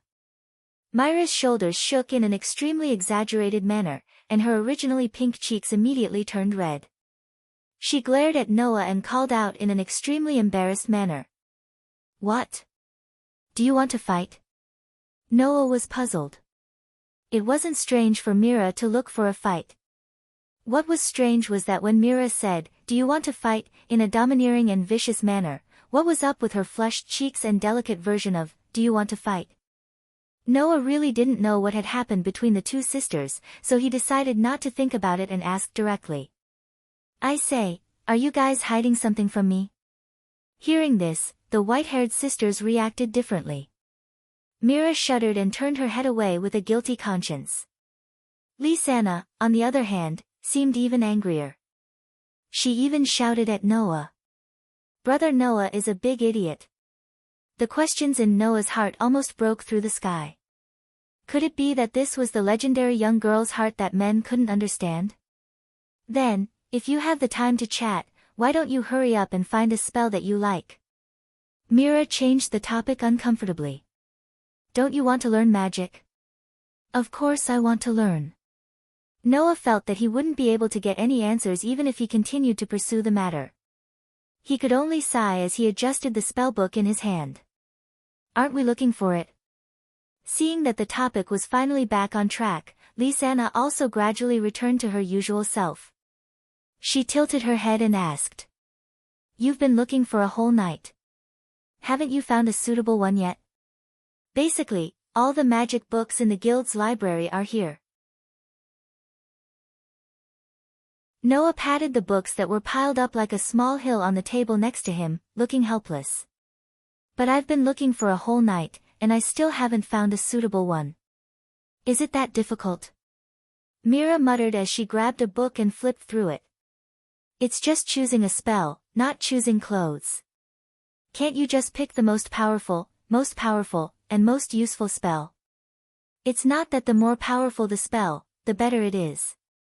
For example, your receive spell is considered extremely ordinary, while Naz's Dragon Slayer spell is a precious lost spell from ancient times. But aren't you still much stronger than Naz? Noah used one hand to support his cheek as his tone became a little bored. That's why I chose to choose slowly. Otherwise, I would have gone straight to Grandpa. He definitely knows a lot of precious, rare, and powerful spells. In fact, Noah had also thought of using the method of self-awakening to learn magic. After all, self-awakening magic might not necessarily be the most powerful, but it was the most suitable for the target of awakening magic, and the most suitable for the target of awakening magic. However, it wasn't that easy to do this. There was a most crucial problem. And that was, Noah didn't know how to awaken the magic hidden in his body. Everyone's way of awakening their own magic was different. Mira, for example, awakened her receive spell after coming into contact with a demon. Elisha also learned her magic through self-awakening. And Elisha's way of awakening her magic, according to Elisha herself, was to strengthen her heart in a moment of crisis, and thus awaken her outfit-changing magic. Noah didn't know how to awaken his own magic. 90% of the world's sorcerers chose to learn magic on their own for this reason, and Noah naturally wasn't surprised. Moreover, what if the most suitable magic for oneself was not suitable for battle after awakening? The method of awakening magic was unknown, and the type of magic was also unknown. This caused 99% of the world's sorcerers to learn magic by themselves. Noah had already delayed his awakening for 2 whole years because of the problem of magic. Now that he could finally learn magic, he didn't want to pin his hopes on an unknown self-awakening. Brother Noah, why don't you learn receive spell like us? Lisanna's eyes lit up as she suggested. This way, we can use the same magic. Hearing this, Noah looked at Mira, but inadvertently saw a trace of anticipation in her eyes, and he scratched his cheek. It's not that I haven't considered receive spell, but I'm not as special as Mira, who can accept the power of demons, so I've been thinking about it. Hearing Noah's words, Mira and Lisanna opened their mouths at the same time, and just as they were about to say something, a loud sound interrupted them. Ding dong. Ding dong. Ding dong. Ding dong. It was a sound as loud as the bells in the church. As if it was some kind of festival, the loud sound of a bell suddenly rang throughout the entire fairy's tale, and even the whole of Magnoria. The sound was so loud that almost everyone in Magnoria could hear it. Before Noah, Mira, and Lisanna could do anything, a huge commotion reverberated from the Fairy's Tale Guild outside the library. Kilda's. It's Kilda's. Kilda's is back. At the same time, Noah, Mira, and Lisanna heard an alarm ring in the sky above Magnoria. Magnoria has changed to Kilda's mode. Residents, please proceed to the designated location as soon as possible. As soon as the alarm sounded, Noah, Mira, and Lisanna felt the ground begin to shake. What's going on? Noah stood up and looked at the books on the shelves that were trembling. Mira hurriedly pulled Lisanna behind her to protect her. Kildas. The guild was still in an uproar. Kildas? Mira and Lisanna looked at each other in confusion. Who's Kildas? Noah frowned and walked towards the door without saying a word. Mira and Lisanna hurriedly followed him out of the library. When Noah, Mira, and Lisanna came out of the library and went to the bar on the first floor of the guild, they saw a scene like this. All the magic shooters in the guild fell silent as if the commotion just now was all fake. Their gazes converged in the direction of the main entrance. Meanwhile, at the entrance of the guild, a figure was slowly approaching.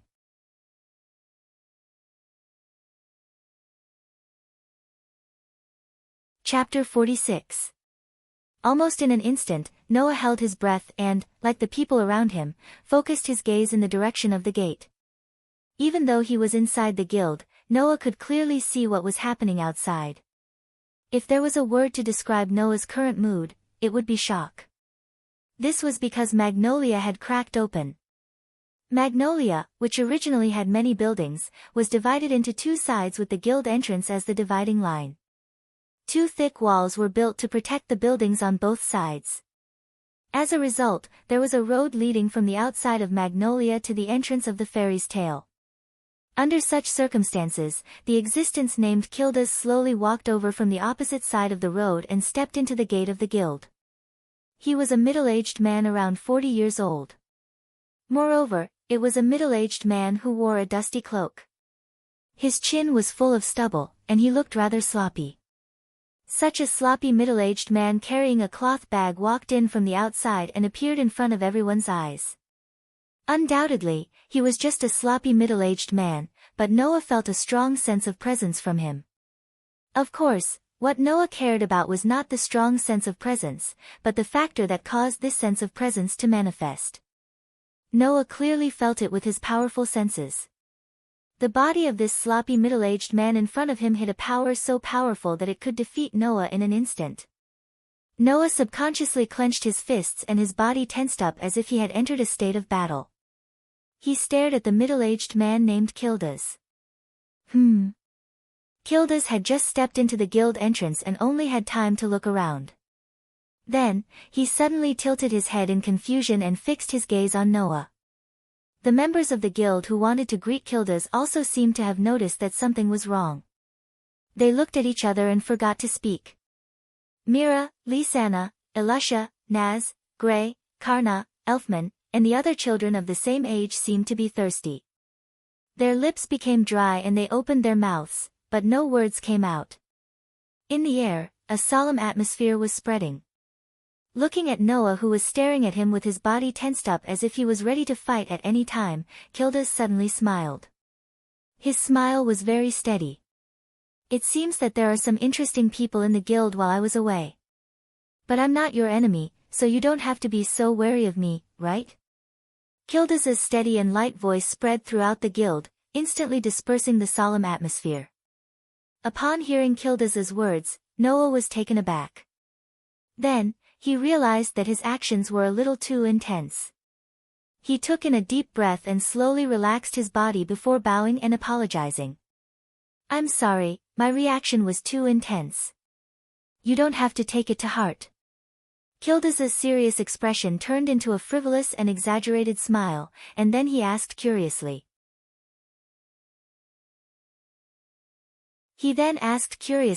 Compared to that, I'm more curious about why you're suddenly wary of me. Because you're very strong. Noah replied without hiding anything. I can feel that you're very strong. If you were to attack me, I'm afraid that you could defeat or even kill me in an instant. Hearing Noah's words, Mira, Lisanna, and Elusha, who were of the same age as him, revealed astonished expressions. On the other hand, the magic shooters in the guild took it for granted.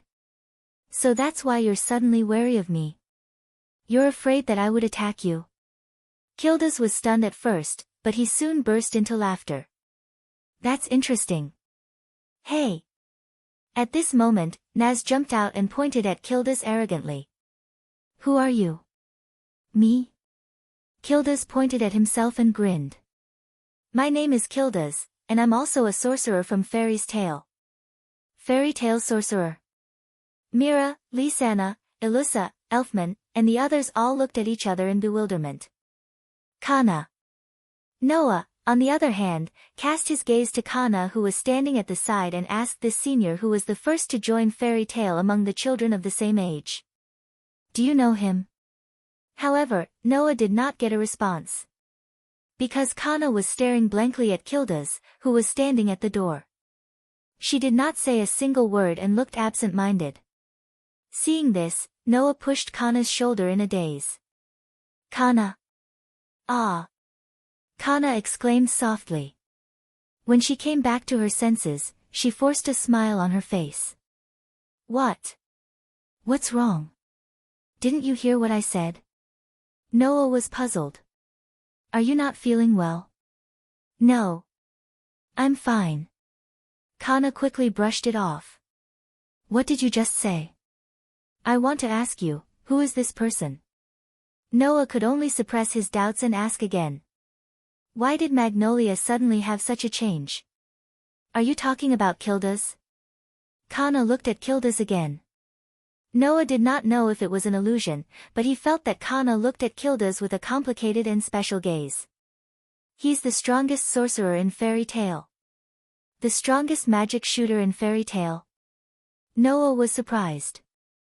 You mean, he is stronger than Grandpa? I don't know about this. Kana touched her head embarrassedly. After I joined Fairy Tale, Kildas has been known as the strongest magic shooter in Fairy Tale. As for whether he is stronger than the president, only the president knows. Then, why did Magnolia become like that? Noah turned his head and looked at Magnolia, which had been split in half to create a path to the fairy's tail. Is it because of Kildas? Yes. Kana nodded heavily. Because the magic that Kildas used was the superior grade destruction magic crush. Noah's eyes suddenly became cold. There were thousands of magic spells in the magic world. Some of them were ancient magic that had been passed down since ancient times and developed by the ancestors. Some were lost since ancient times, and only a few people had the luck to learn the lost magic. Some were new magic spells that were developed by some outstanding magic shooters. Some were rare magic spells that were obtained from documents that were left behind by some powerful magic shooters. Among so many magic spells, there were naturally some that were far more powerful than ordinary magic. Once learned, the power would be extremely outstanding. Superior grade destruction magic. Magic with this title meant that in the field of destruction, this magic was definitely at the forefront of all magic, far surpassing the existence of other magic spells. Although it could not be said to be the strongest, it was still many times stronger than ordinary magic spells. In terms of destruction, perhaps even Naz's Dragon Slayer magic could not be compared to this magic spell. Kildas seems to be unable to control his magic properly. If he is not careful, it will cause a lot of damage. Kana explained. So, in order to not cause unnecessary losses, Magnolia specially switched to a mode that was convenient for Kildas to walk when he returned. Noah was a little speechless, but then he became excited. Destructive power that even the town had to avoid? Superior grade destruction magic, how powerful was it?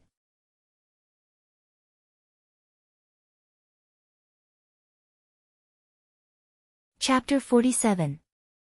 With the return of Kildas, the magic shooters of Fairy Tale were in an extremely excited state for the whole day.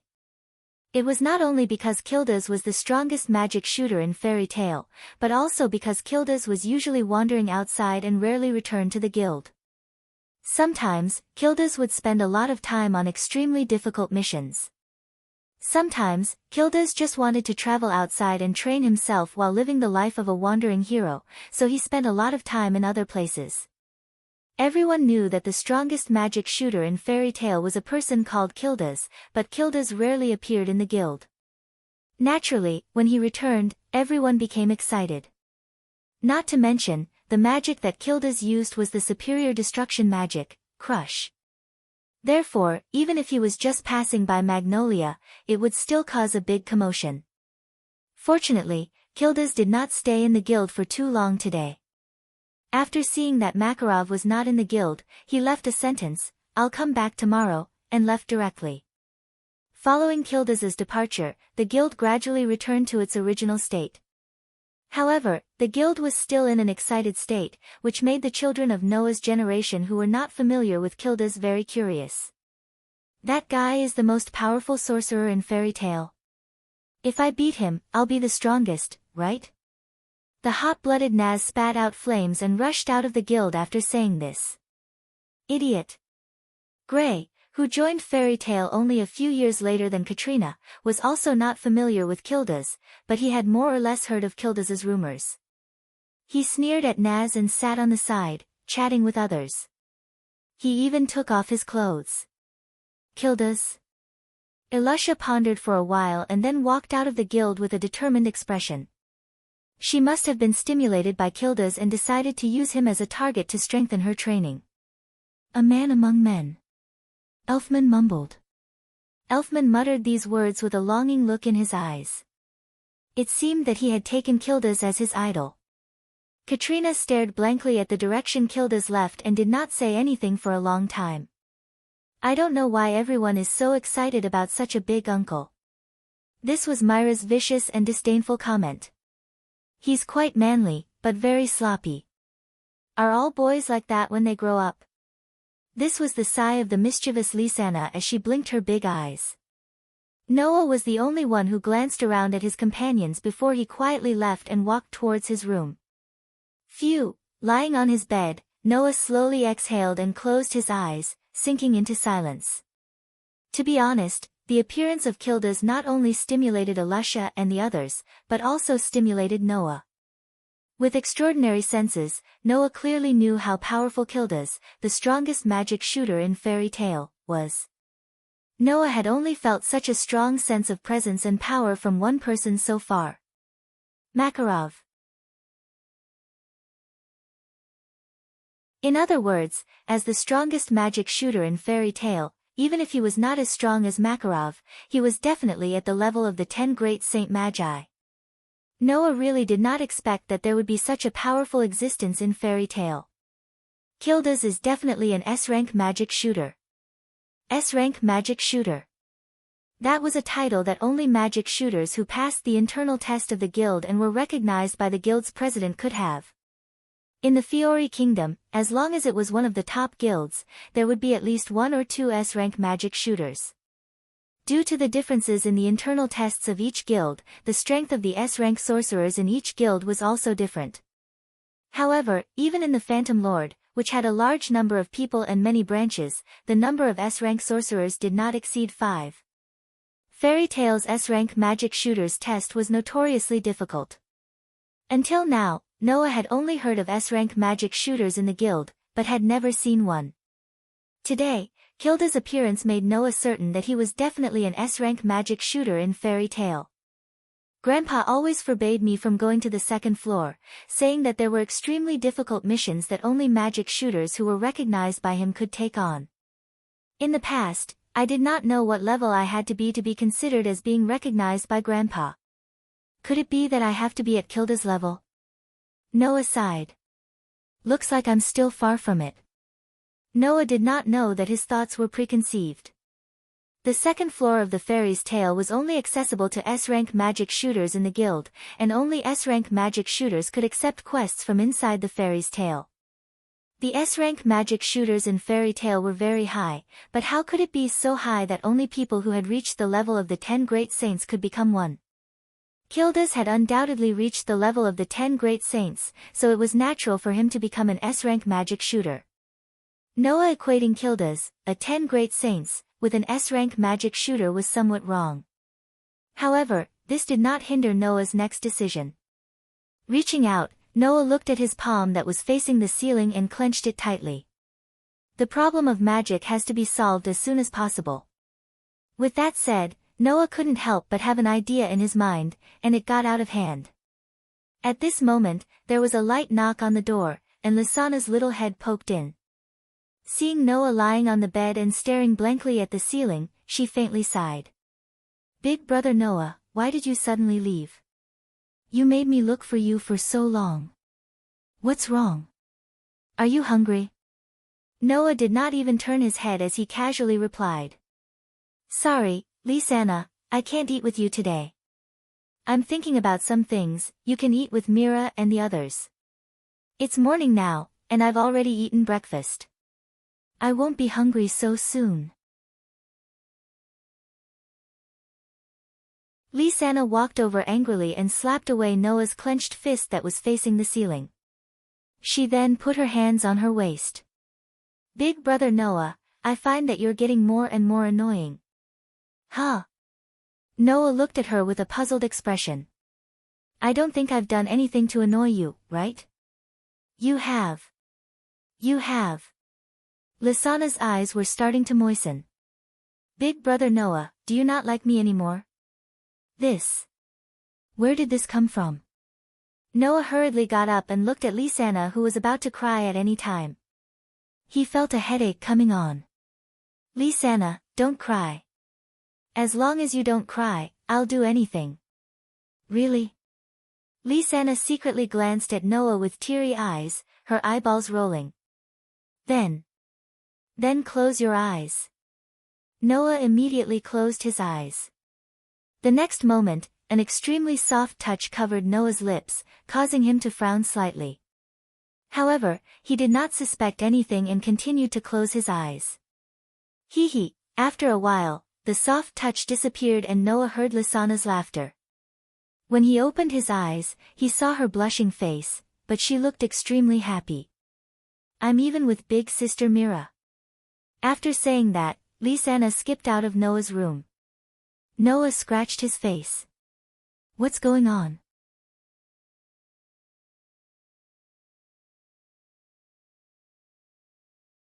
Chapter 48. The next day, it was the second day after Kilda's return to Fairy's Tale. Noah got out of bed, put on the clothes that Lisana had chosen, and went to the bar on the first floor of the guild with Lisana. Lisana wanted to hide behind Noah as soon as she went downstairs. After all, Naz and Gray would pounce on Noah for a duel every time this happened, and then they would be dealt with by Noah. Lisana didn't want to be implicated in this process. However, Lisana soon discovered it. Today, Naz and Gray didn't pounce on Noah at all. Instead, they sat at a wooden table. Naz, who was sitting there, was hugging his arms with tears in the corners of his eyes. He looked angry, and there was a bump on his head. Gray was making fun of Naz, which made Naz very angry. His eyes became more and more moist, and he looked like he could cry at any time. Beside Naz and Gray, Mira, Elusha, Kana, Elfman, and the others were also there. They looked at Naz, who had a bump on his head, and seemed to be scolding him, which made Naz a little dejected. What's wrong with Naz? Noah naturally noticed this phenomenon and felt a little strange. Could it be that he went to challenge Mira or Elusha in advance and was defeated? The two looked at each other and walked in the direction of Naz. "Hey, Sister Mira." Lisana pulled Myra's hand and asked curiously. "What's wrong with Naz?" "Lisana." The moment Mira saw Lisana, she glanced at Noah without a trace and then snorted coldly. "He deserves it. Naz seems to have gone to duel with Kildas." Elusha spread her hands and said helplessly. "In the end, you saw it too." This simple sentence made Noah and Lisana immediately understand, and they laughed bitterly at the same time. Should I really say as expected of Naz? It's really Nazi style. No matter what, the opponent is still the strongest magic shooter in the guild. How could this bastard succeed? Gray held his head in his hands. Even Noah said that Kildas is very strong, strong enough to defeat him in an instant. You can't even defeat Noah, how can you defeat Kildas? No matter what, this opponent's level is too high. Kana sighed and then pointed at Gray as if nothing had happened and reminded him. "And Gray, where are your clothes?" "Oh." As usual, Gray was slow to realize that he was only wearing a pair of shorts. "Hey, Noah, is that Uncle Kilda's really that strong?" Elfman asked Noah in a surprised tone. "Strong enough to defeat you in an instant?" Everyone present turned their eyes to Noah, and their eyes were filled with the same surprise as Elfman's. At the same time, they were full of doubts. It couldn't be helped. These juniors didn't know what kind of strength Kilda's had. But they knew very well what kind of strength Noah had. Even if he didn't know magic, Noah still relied on his excellent swordsmanship, and his strength was comparable to the strongest among them, Mira and Elisha. Even if Naz and Gray joined forces to sneak attack Noah, Noah could still defeat Naz and Gray in an instant. They believed that even if Noah was compared to the magic shooters in the guild with real strength, he would definitely not lose out to them. Therefore, even Naz, who had been defeated by Kilda's, and Kana, who seemed to have a strange attitude towards Kilda's, doubted that Noah would be defeated in an instant. Mira, Lisanna, Elisha, Gray, and the others who had a good relationship with Noah were even more suspicious. In front of everyone, Noah shrugged. "I can only say that Kilda's is really strong. If he gets serious, I definitely won't be able to hold on for a second."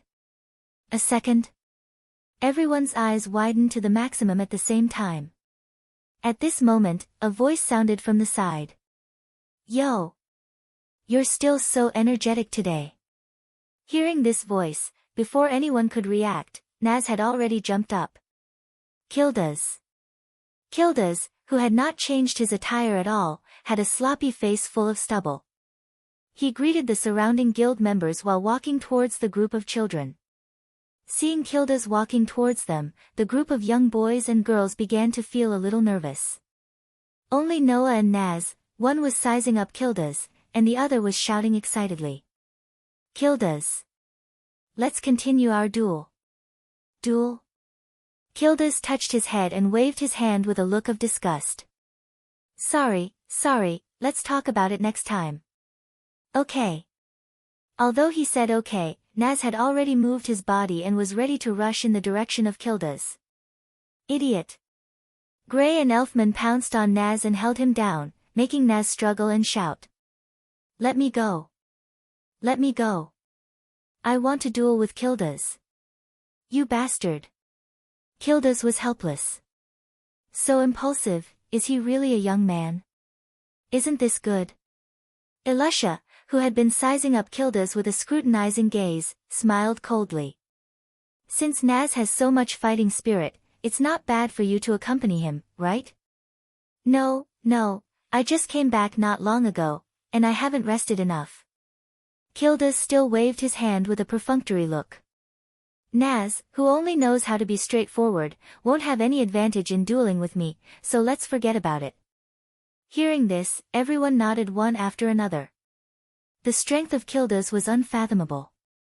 If one wanted to challenge such an existence, one would have to use roundabout tactics and strategies when one's own strength was at a serious disadvantage. Only then could one have a pitiful chance of winning. For someone like Naz who only knew how to charge forward, it was needless to say, no matter how fiercely he charged, he would just be sending himself to death. The pitiful chance of defeating Kilda's was directly reduced to zero. Therefore, everyone could understand the meaning of Kilda's words. However, the development of the next moment was beyond everyone's understanding. Then, Noah raised his head and looked at Kilda's with a provocative smile. "How about I fight with you, Noah?" Everyone was shocked. Kilda's was also stunned. Looking at Noah, the lazy and sloppy expression on his face gradually disappeared and was replaced by the steady smile that he had when he first returned to the guild yesterday. "Then I'll accompany you for a while." "Eh?" Everyone was stunned at first, and then they exclaimed at the same time. "Eh? Come on. Instead of cheering, voices came from all around, more like joining in the fun. "Noah, brother Noah."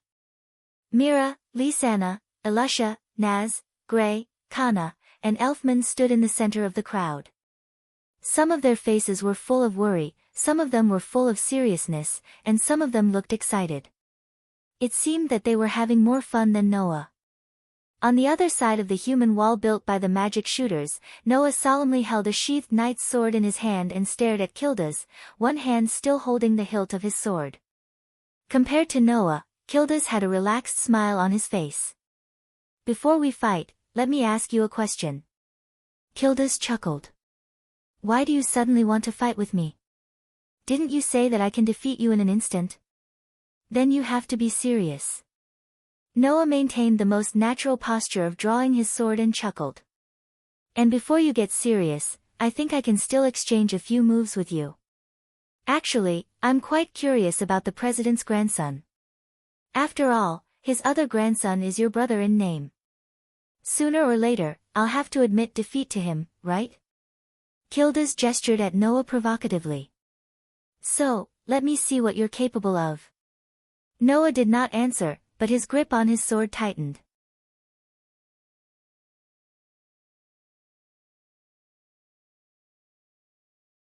Chapter 49.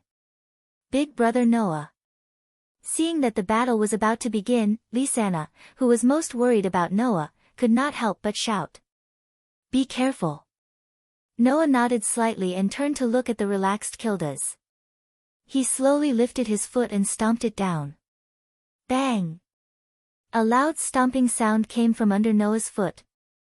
Noah's body turned into a black shadow and rushed towards Kilda's. "Good speed," Kilda's praised. He clenched his fist and directly raised it in front of himself. A layer of dim light was faintly shining on his arm. Clang! The black shadow suddenly stopped in front of Kilda's and swung his knight's sword mercilessly towards Kilda's hand. The result was the sound of metal clashing.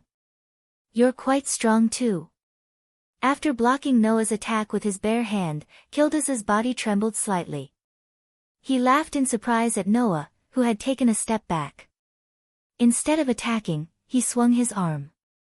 "No way."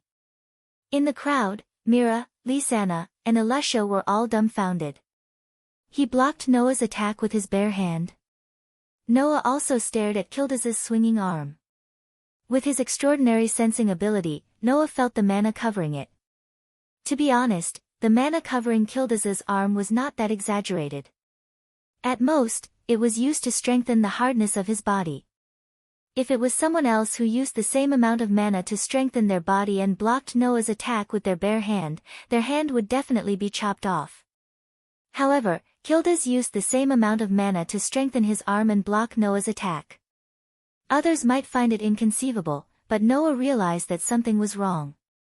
Kilda's didn't just use his mana to strengthen his arm. Noah could clearly feel that the mana covering Kilda's arm was compressed into a ball like water. This was the secret behind how Kilda's was able to block Noah's attack with his bare hand. When ordinary people used mana to strengthen their arm, it was like using mana as water while their hand was soaked in water. This way, when someone slashed with a sword, the water would more or less create resistance, reducing the strength and threat of the attack. Not only did Kilda's use magic to strengthen the hardness of his arms, he also squeezed the magic into a dense ball, directly compressing the water into ice. The result of this was that ice was able to block the slash, unlike water, which was only able to obstruct the slash and reduce its power. Noah had never seen such a way of using mana before, and it made Noah's eyes light up as he came to a sudden realization. So, mana could be used like this? Noah, who had a lot of understanding, glanced at the knight's sword in his hand, and his eyes flashed. Since Kilda's could compress his mana and increase its density to strengthen his arm, then if he used the same method to cover his sword with mana, would he be able to greatly increase the sharpness of his sword? Thinking of this, Noah directly turned his thoughts into actions.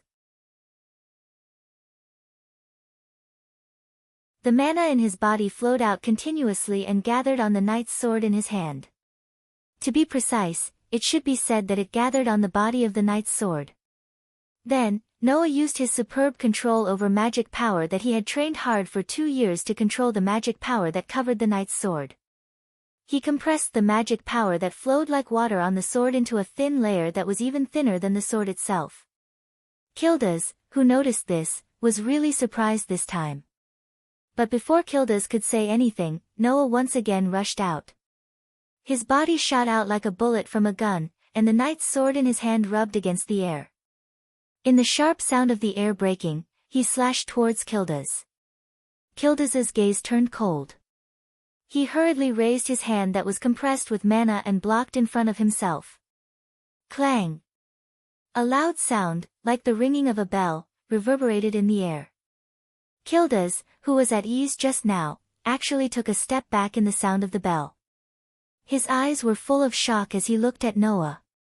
Kildas retreated. The magic shooters of fairy tale suddenly burst into an uproar. A 13-year-old child had forced the strongest S-rank magic shooters of fairy tale to retreat. Although Kildas was careless and didn't expect Noah to suddenly use mana in such a way, it was natural for outsiders to be surprised. As for Mira, Lisanna, and the others, their faces were full of joy. On the other hand, Noah, who had caused this scene, seemed to be immersed in it. His pupils gradually constricted. It can be even thinner and sharper. Muttering this sentence, the mana covering the knight's sword in Noah's hand surged and became even thinner and sharper. In fact, Noah even made the magic vibrate and rub against each other like a chainsaw. Ha! With a cold shout, the knight's sword in Noah's hand turned into a blur and swung forward like a storm, leaving behind streaks of dazzling sword light. His vision was filled with streaks of sword light in an instant, which made Kildas tremble. He quickly raised his other hand and used both hands to block in front of his body. Clang clang clang clang. In the center of the field, streaks of sword light fell on the pair of muscular arms.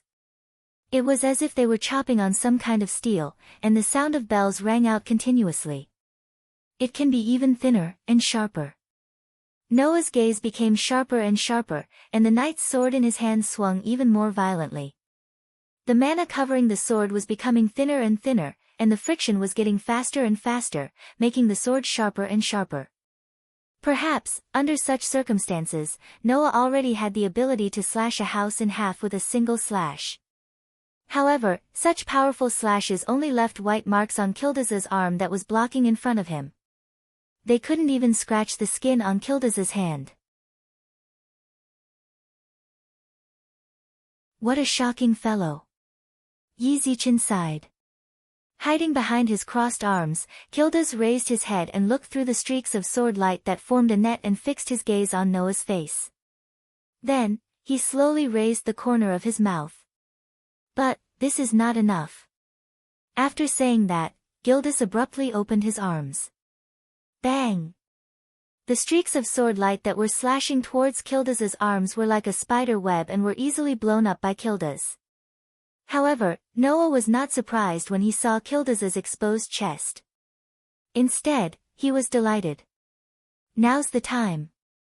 Wave-like magic power surged out of Noah's body and gushed into the knight's sword in his hand, pouring into the blade of the knight's sword. The knight's sword in Noah's hand emitted a strong light. Clang! Along with the sound of the sword, a comet-like sword light burst out from the space with a sharp sonic boom. It was like a meteor flashing by, and almost instantly arrived in front of Kildas. Kildas's expression changed and then froze. For the first time since the beginning of the match, he had a serious expression on his face. You're too naive. Lowering his body slightly, Kildas abruptly stretched out one of his hands and directly clenched it. A monstrous amount of mana surged out from his hand. Bang! Under the gazes of the crowd, the dazzling sword light turned into powder like a piece of dough when Kildas clenched his fist. Then, Kildas threw a punch at Noah's face, whose pupils had shrunk.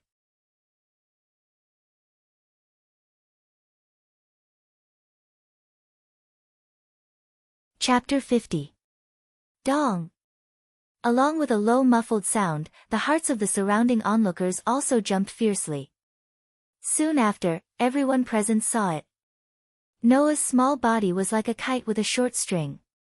His body flipped a few times in the air and flew out. Then, he landed heavily on the ground dozens of meters away, making a loud crashing sound. Noah, brother Noah.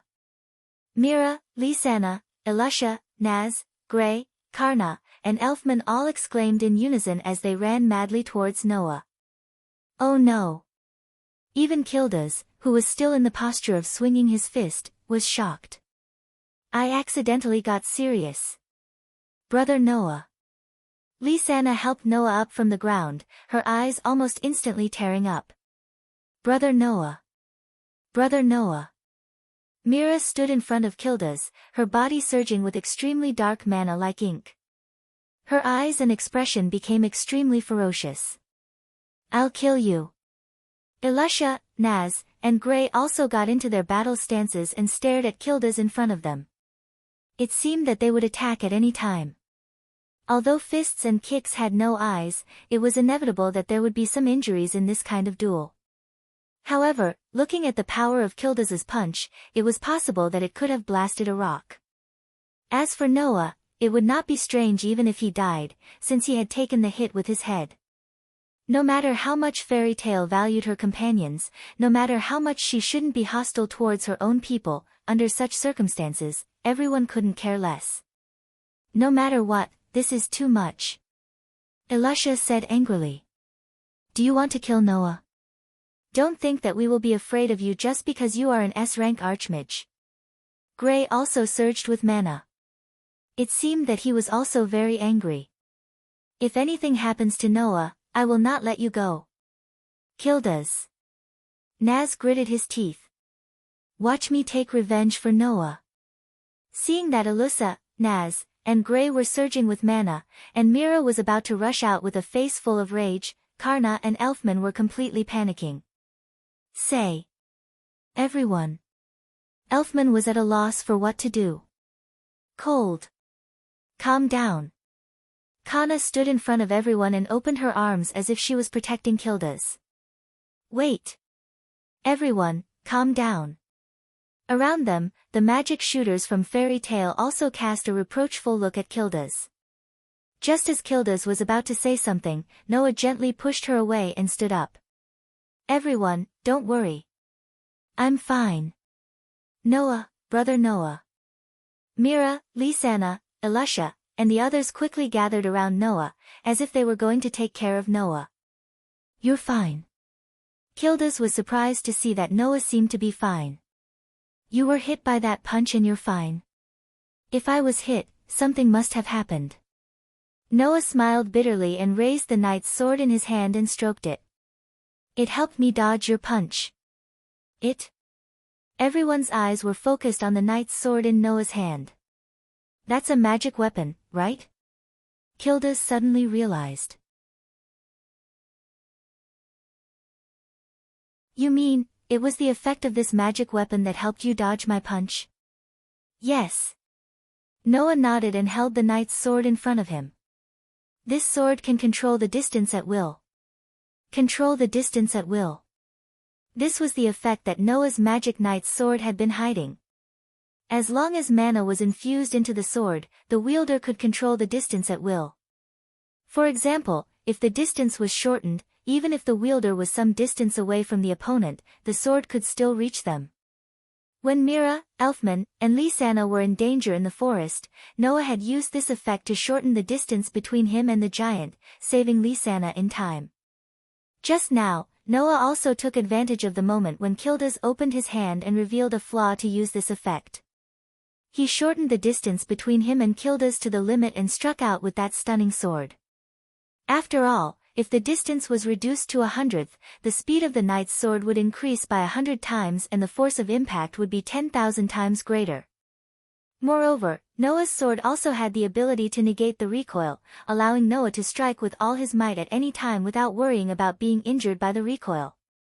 That was why the three siblings were cut in half by Noah's sword.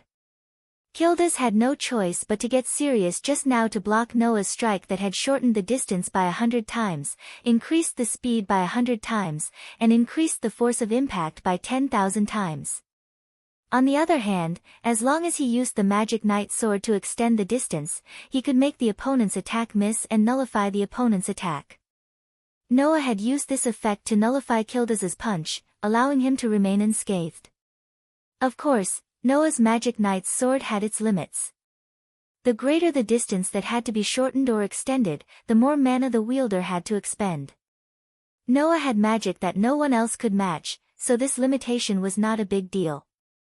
However, the Magic Knight's sword had another limitation. The distance it could control was 100 meters.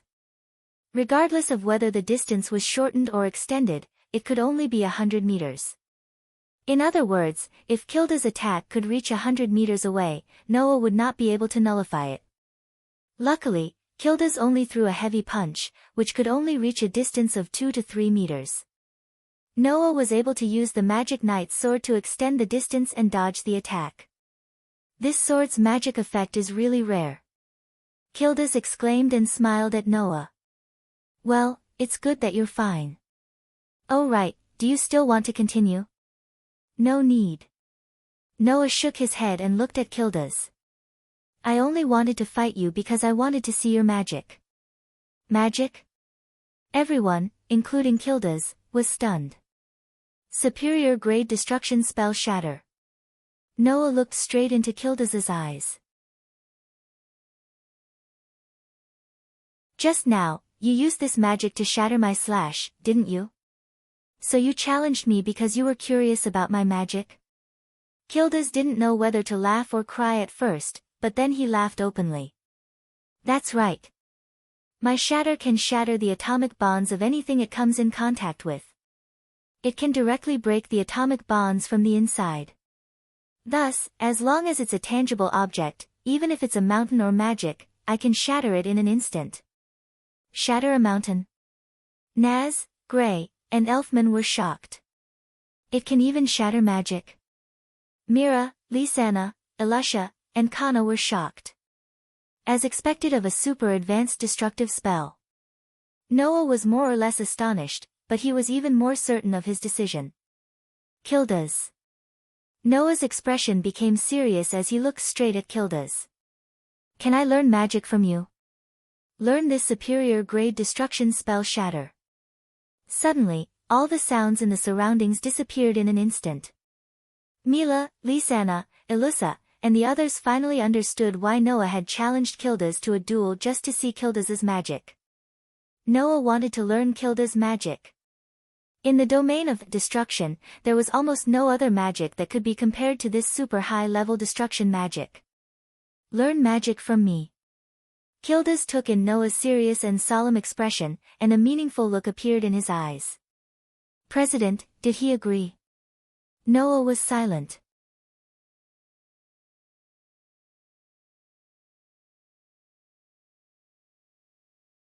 Chapter 51. In fact, from the beginning, Noah was very hesitant about whether he should learn magic from Kilda's. Noah was not very clear about the power of the superior level destruction spell, Crush. However, from the fact that Kilda's, who was definitely a 10 saint, was unable to fully control Crush and repeatedly broke things, causing Magnolia to have to modify because of it, one could roughly see the power of Crush. As for Noah, he was born with a powerful magic that others could not match. Once he learned magic, his strength would increase by leaps and bounds. With such a foundation and learning a superior level destruction spell like Crush, it was easy to imagine how strong Noah's final strength would be. However, this was where the problem lay. Even Kilda's was unable to properly control Crush. Once Noah learned Crush, what kind of consequences would it cause? Originally, Noah's magic was abnormally powerful. Even in the past, due to his magic going berserk, it would cause no small amount of disasters. Now, if this magic was used to use the superior level destruction spell, Crush, if he was not careful and was unable to control it like Kilda's, then the disaster it would cause would definitely not be comparable to Kilda's level of disaster. Noah was finally able to completely control his magic with great difficulty. However, after learning magic, there was still the possibility of it causing a disaster. How could Noah not hesitate? After all, Noah originally worked hard to train his magic control so that he would not cause trouble for the people around him after learning magic. If learning Crush would still cause the same consequences, then it would be putting the cart before the horse. Not to mention, after a sorcerer learned magic, their magic power would also increase as they became more familiar with the magic. If Noah really did not want to cause trouble for the people around him, then he would still have to work hard in the future. This was a long way to go. Thus, when he decided to learn crush from Kildas, Noah also took a long time to make up his mind. Thinking of this, Noah took a deep breath and nodded heavily. Although I have not told grandfather, I think grandfather should not oppose me. Oh? Kildas asked with great interest. Why? Because I've already made up my mind. Noah raised his head and said.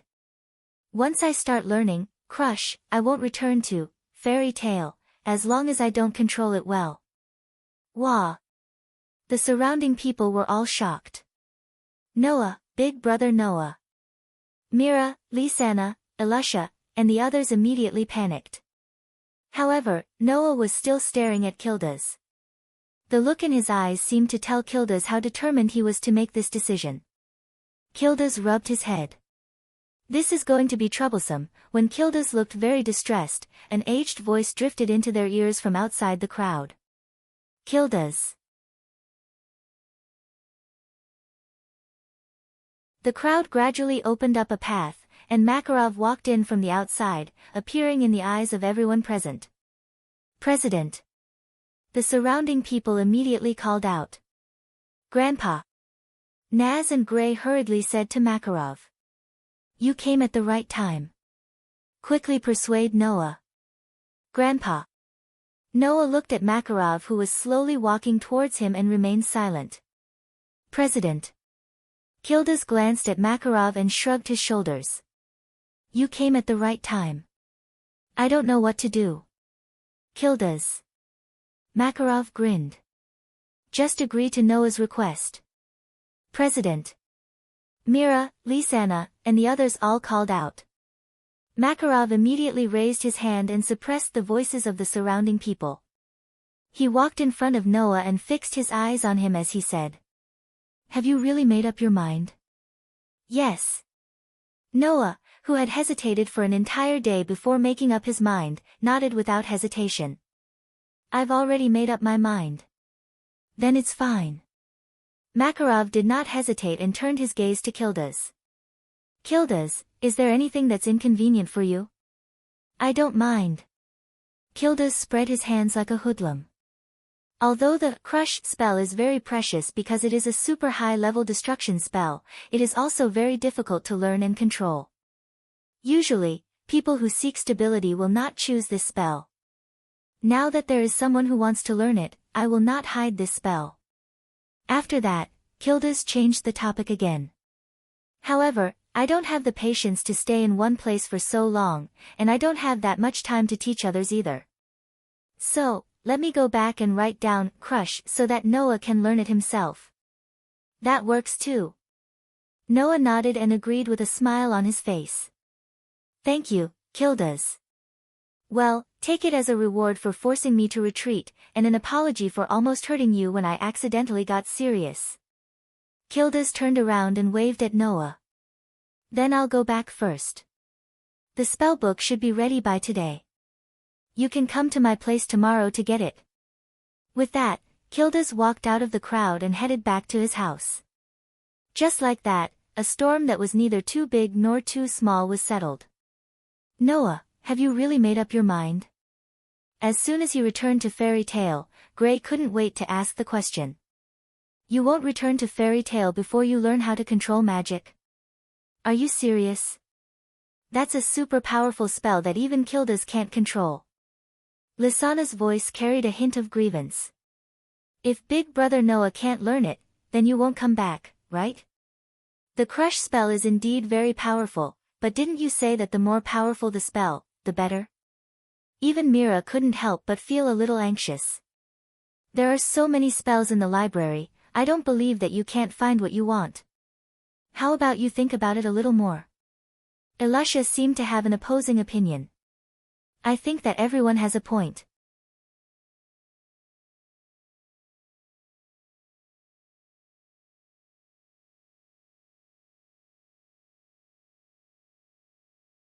Chapter 52. Magnolia, Fairy Tale. Pushing open the doors of the guild, Mira, Elfman, and Lisa walked in and greeted their companions in the guild. "Good morning, everyone." "Good morning." The elders of the guild also greeted him casually. Following which, they continued to chat and joke around. "It's a little late today." Ilusa, who was sitting at a wooden table and eating a strawberry cake, said in boredom. "Usually, you guys would be here by now." "It's all because of Elfman." Mira glared at Elfman with a dissatisfied expression. "If Elfman hadn't spilled our breakfast, we would have been here long ago." "Ugh." Elfman lowered his head. Undoubtedly, he was so big, but he acted as if he was bullied. "I just wanted to eat my breakfast quickly. Luckily, it's just breakfast. It'll be fine after a simple meal." Lisanna tilted her head and smiled cutely. "But if Big Sis Mira didn't see that there wasn't much time left and decided to cook, I would have been even later." "Mira can cook." Elisha seemed to be shocked and stood up in surprise. "Mira can cook? Are you trying to pick a fight? You stubborn woman." Mira laughed sinisterly. "I couldn't find a chance to teach you a lesson. Today, I'll beat you to the ground. I'm the one who made you cry." Elisha glared back. "I've tolerated you for a long time. Today, I'll teach you a lesson." After saying that, the two of them immediately stood up aggressively. They even bumped their heads together, causing Lisanna to sigh and complain. "What do you mean you couldn't find a chance and tolerated me for a long time? Don't you guys fight every day?" "Are they fighting every day?" Kana rubbed her forehead and looked into the distance. "It's the same over there." As soon as Kana finished her words, a series of crackling sounds could be heard. "You stepped on me. Hang your eyes. You're blocking my way. Lower your eyes." Naz's and Gray's heads collided fiercely as they glared at each other. They looked like they were about to fight at any time. It was simply a replica of Mira and Elisha. "Hey, can't you guys grow up a little?" Kana said in a bad mood. "If you quarrel and bicker every day, people will think that you have not grown up. It's time for you to be more mature, like Noah." Halfway through her sentence, Karna's voice gradually became softer. When she mentioned the last name, her voice directly disappeared. Noah, Naz and Gray, who originally looked like they could fight at any time, had their expressions sunk at the same time. They didn't say anything. The sinister atmosphere around Mira and Elisha also disappeared. They both snorted and turned their heads away, not saying a word. Big Brother Noah. Lisanna's expression was a little depressed as she forced a smile. "I almost forgot that Big Brother Noah isn't in the guild. I was just thinking if I should go and wake him up." No one answered. Everyone was silent, causing the surrounding atmosphere to become more or less heavy.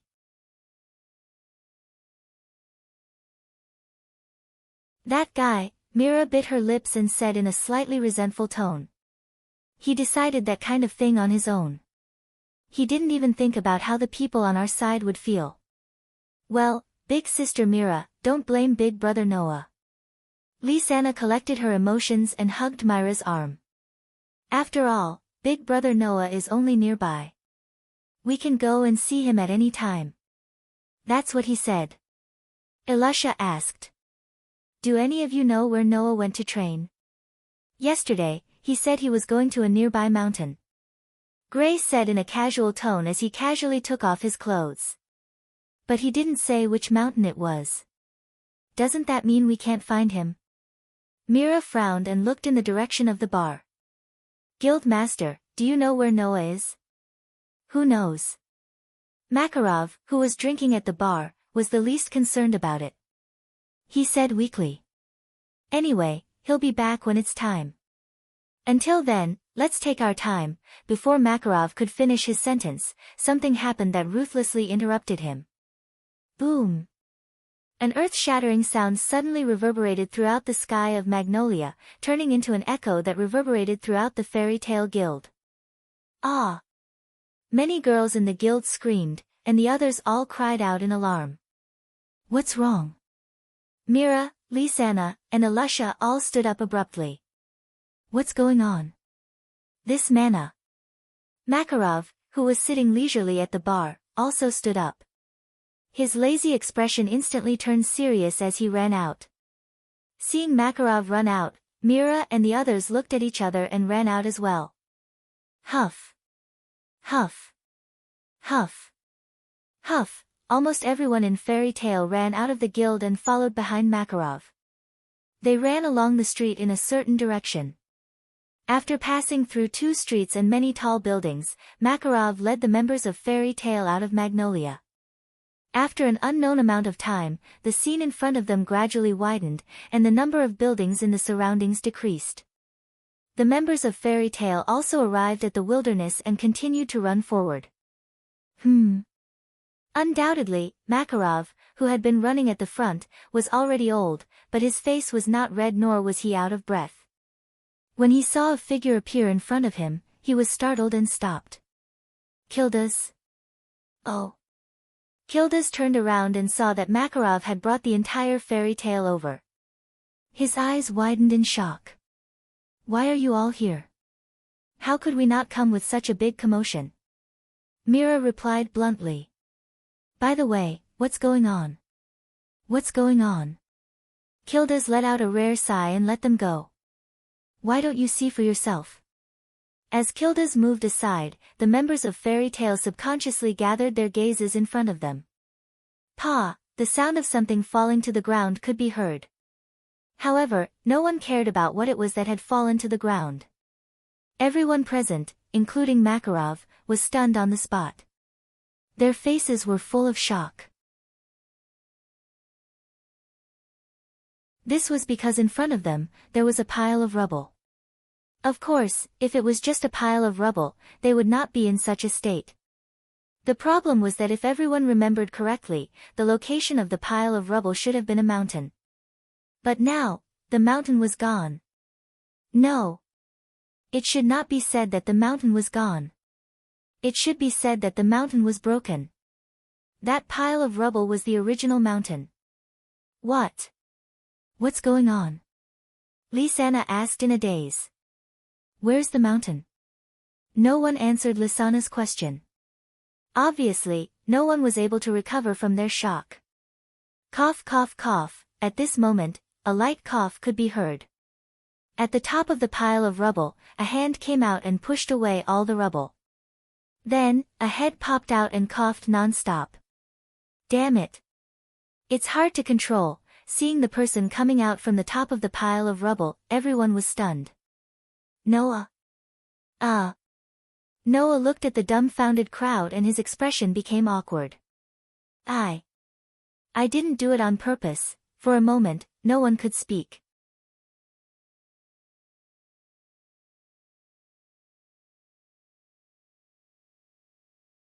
Chapter 53.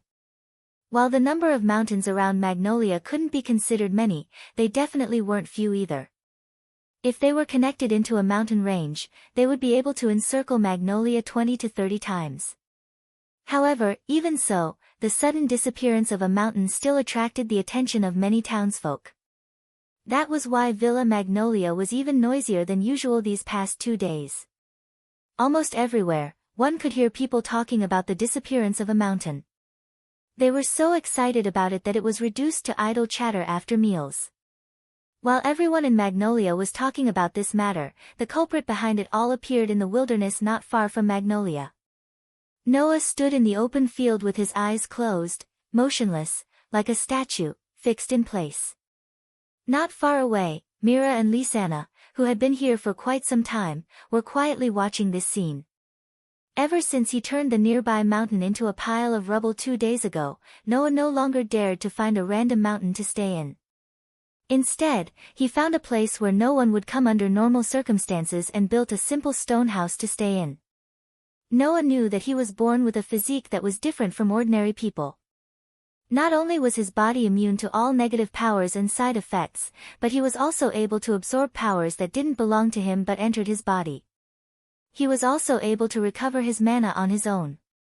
He also possessed mana that others couldn't match and extraordinary senses. Other things aside, just his extraordinary mana meant that once Noah learned magic, his strength would definitely increase by leaps and bounds.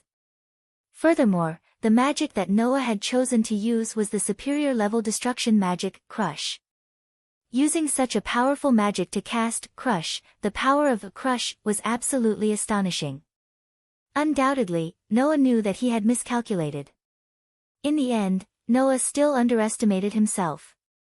He really didn't think that he would be able to turn an entire mountain into rubble after learning Crush for less than a day. If he had known that this would happen, Noah definitely wouldn't have chosen to stay in a mountain. Instead, he would have found a deserted place to stay. Of course, even if this was the case, Noah's path to learning magic could not be said to be peaceful. If someone happened to pass by here, they would definitely be shocked. Because in this extremely vast and uninhabited wilderness, on the ground, there were many deep pits of various sizes. The large ones were at least 200 to 300 meters in diameter, while the small ones were at least 40 to 50 meters in diameter. It was as if they were directly hit by a continuous stream of meteorites. It was extremely shocking. These deep craters were the result of Noah's practice of Crush over the past 2 days or when he was unable to control Crush. It was also because of these craters that Mira and Lisanna, who understood that Noah, who had learned Crush, would not be able to hide from them, were able to easily find him. Looking at Noah standing there motionless, Lisanna was a little confused. What is Big Brother Noah doing? This. Mira pondered for a moment before replying. If I'm not wrong, that guy should be familiarizing himself with the sensation of Crush, right? The sensation of Crush? Lisanna was even more confused, her face full of confusion. When people clench their fists and exert strength, isn't it very easy to feel that their clenched fists are filled with strength? Mira explained. It's the same for magic. If magic is compared to strength, when a sorcerer uses magic, they will definitely be able to feel their magic converging in some way. Noah is now familiarizing himself with the sensation of activating magic. What's the point of doing this? Lisanna blinked. Isn't it fine as long as he can use magic? Why does he have to familiarize himself with the sensation of activating magic? Of course, other people wouldn't do this for nothing, but Noah does, Mira said gloatingly. I think he must want to familiarize himself with the sensation of activating magic. That way, even if he can't control it, he can react in time and make a response. Just like before, if Noah had run out of the mountain in time when he lost control of his magic, the mountain wouldn't have disappeared. Well, but this is also good for him. Mira crossed her arms in front of her chest. As long as he can familiarize himself with the sensation of activating magic and grasp that moment, it will be helpful to his cultivation of controlling magic. Is that so? Lisanna muttered, her voice full of hesitation.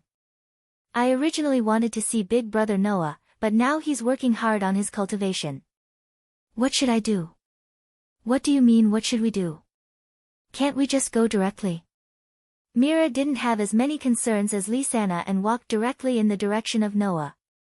Wait, big sister Mira. Really? Lisanna hurriedly followed. In front of her, Noah closed his eyes and stood quietly. Within Noah's body, magic flowed methodically under Noah's control and slowly grew stronger. Feeling the magic power in his body, Noah nodded inwardly. Recalling how to use Crush, he immediately wanted to use it. At this moment, the sound of Mira and Lisanna's footsteps entered Noah's ears. He was about to cast a spell when he heard them. It was also at this moment that the magic in Noah's body began to flow faster. In a short moment, it was like a wild horse that had broken free of its reins and flowed according to the method of activating the magic that Noah was about to use. Not good. Noah was alarmed. This was the precursor to the activation of Crush. Sensing this, Noah hurriedly turned his head and shouted at Mira and Lisanna. Don't come over. Mira and Lisanna both froze at the same time and reflexively stopped in their tracks.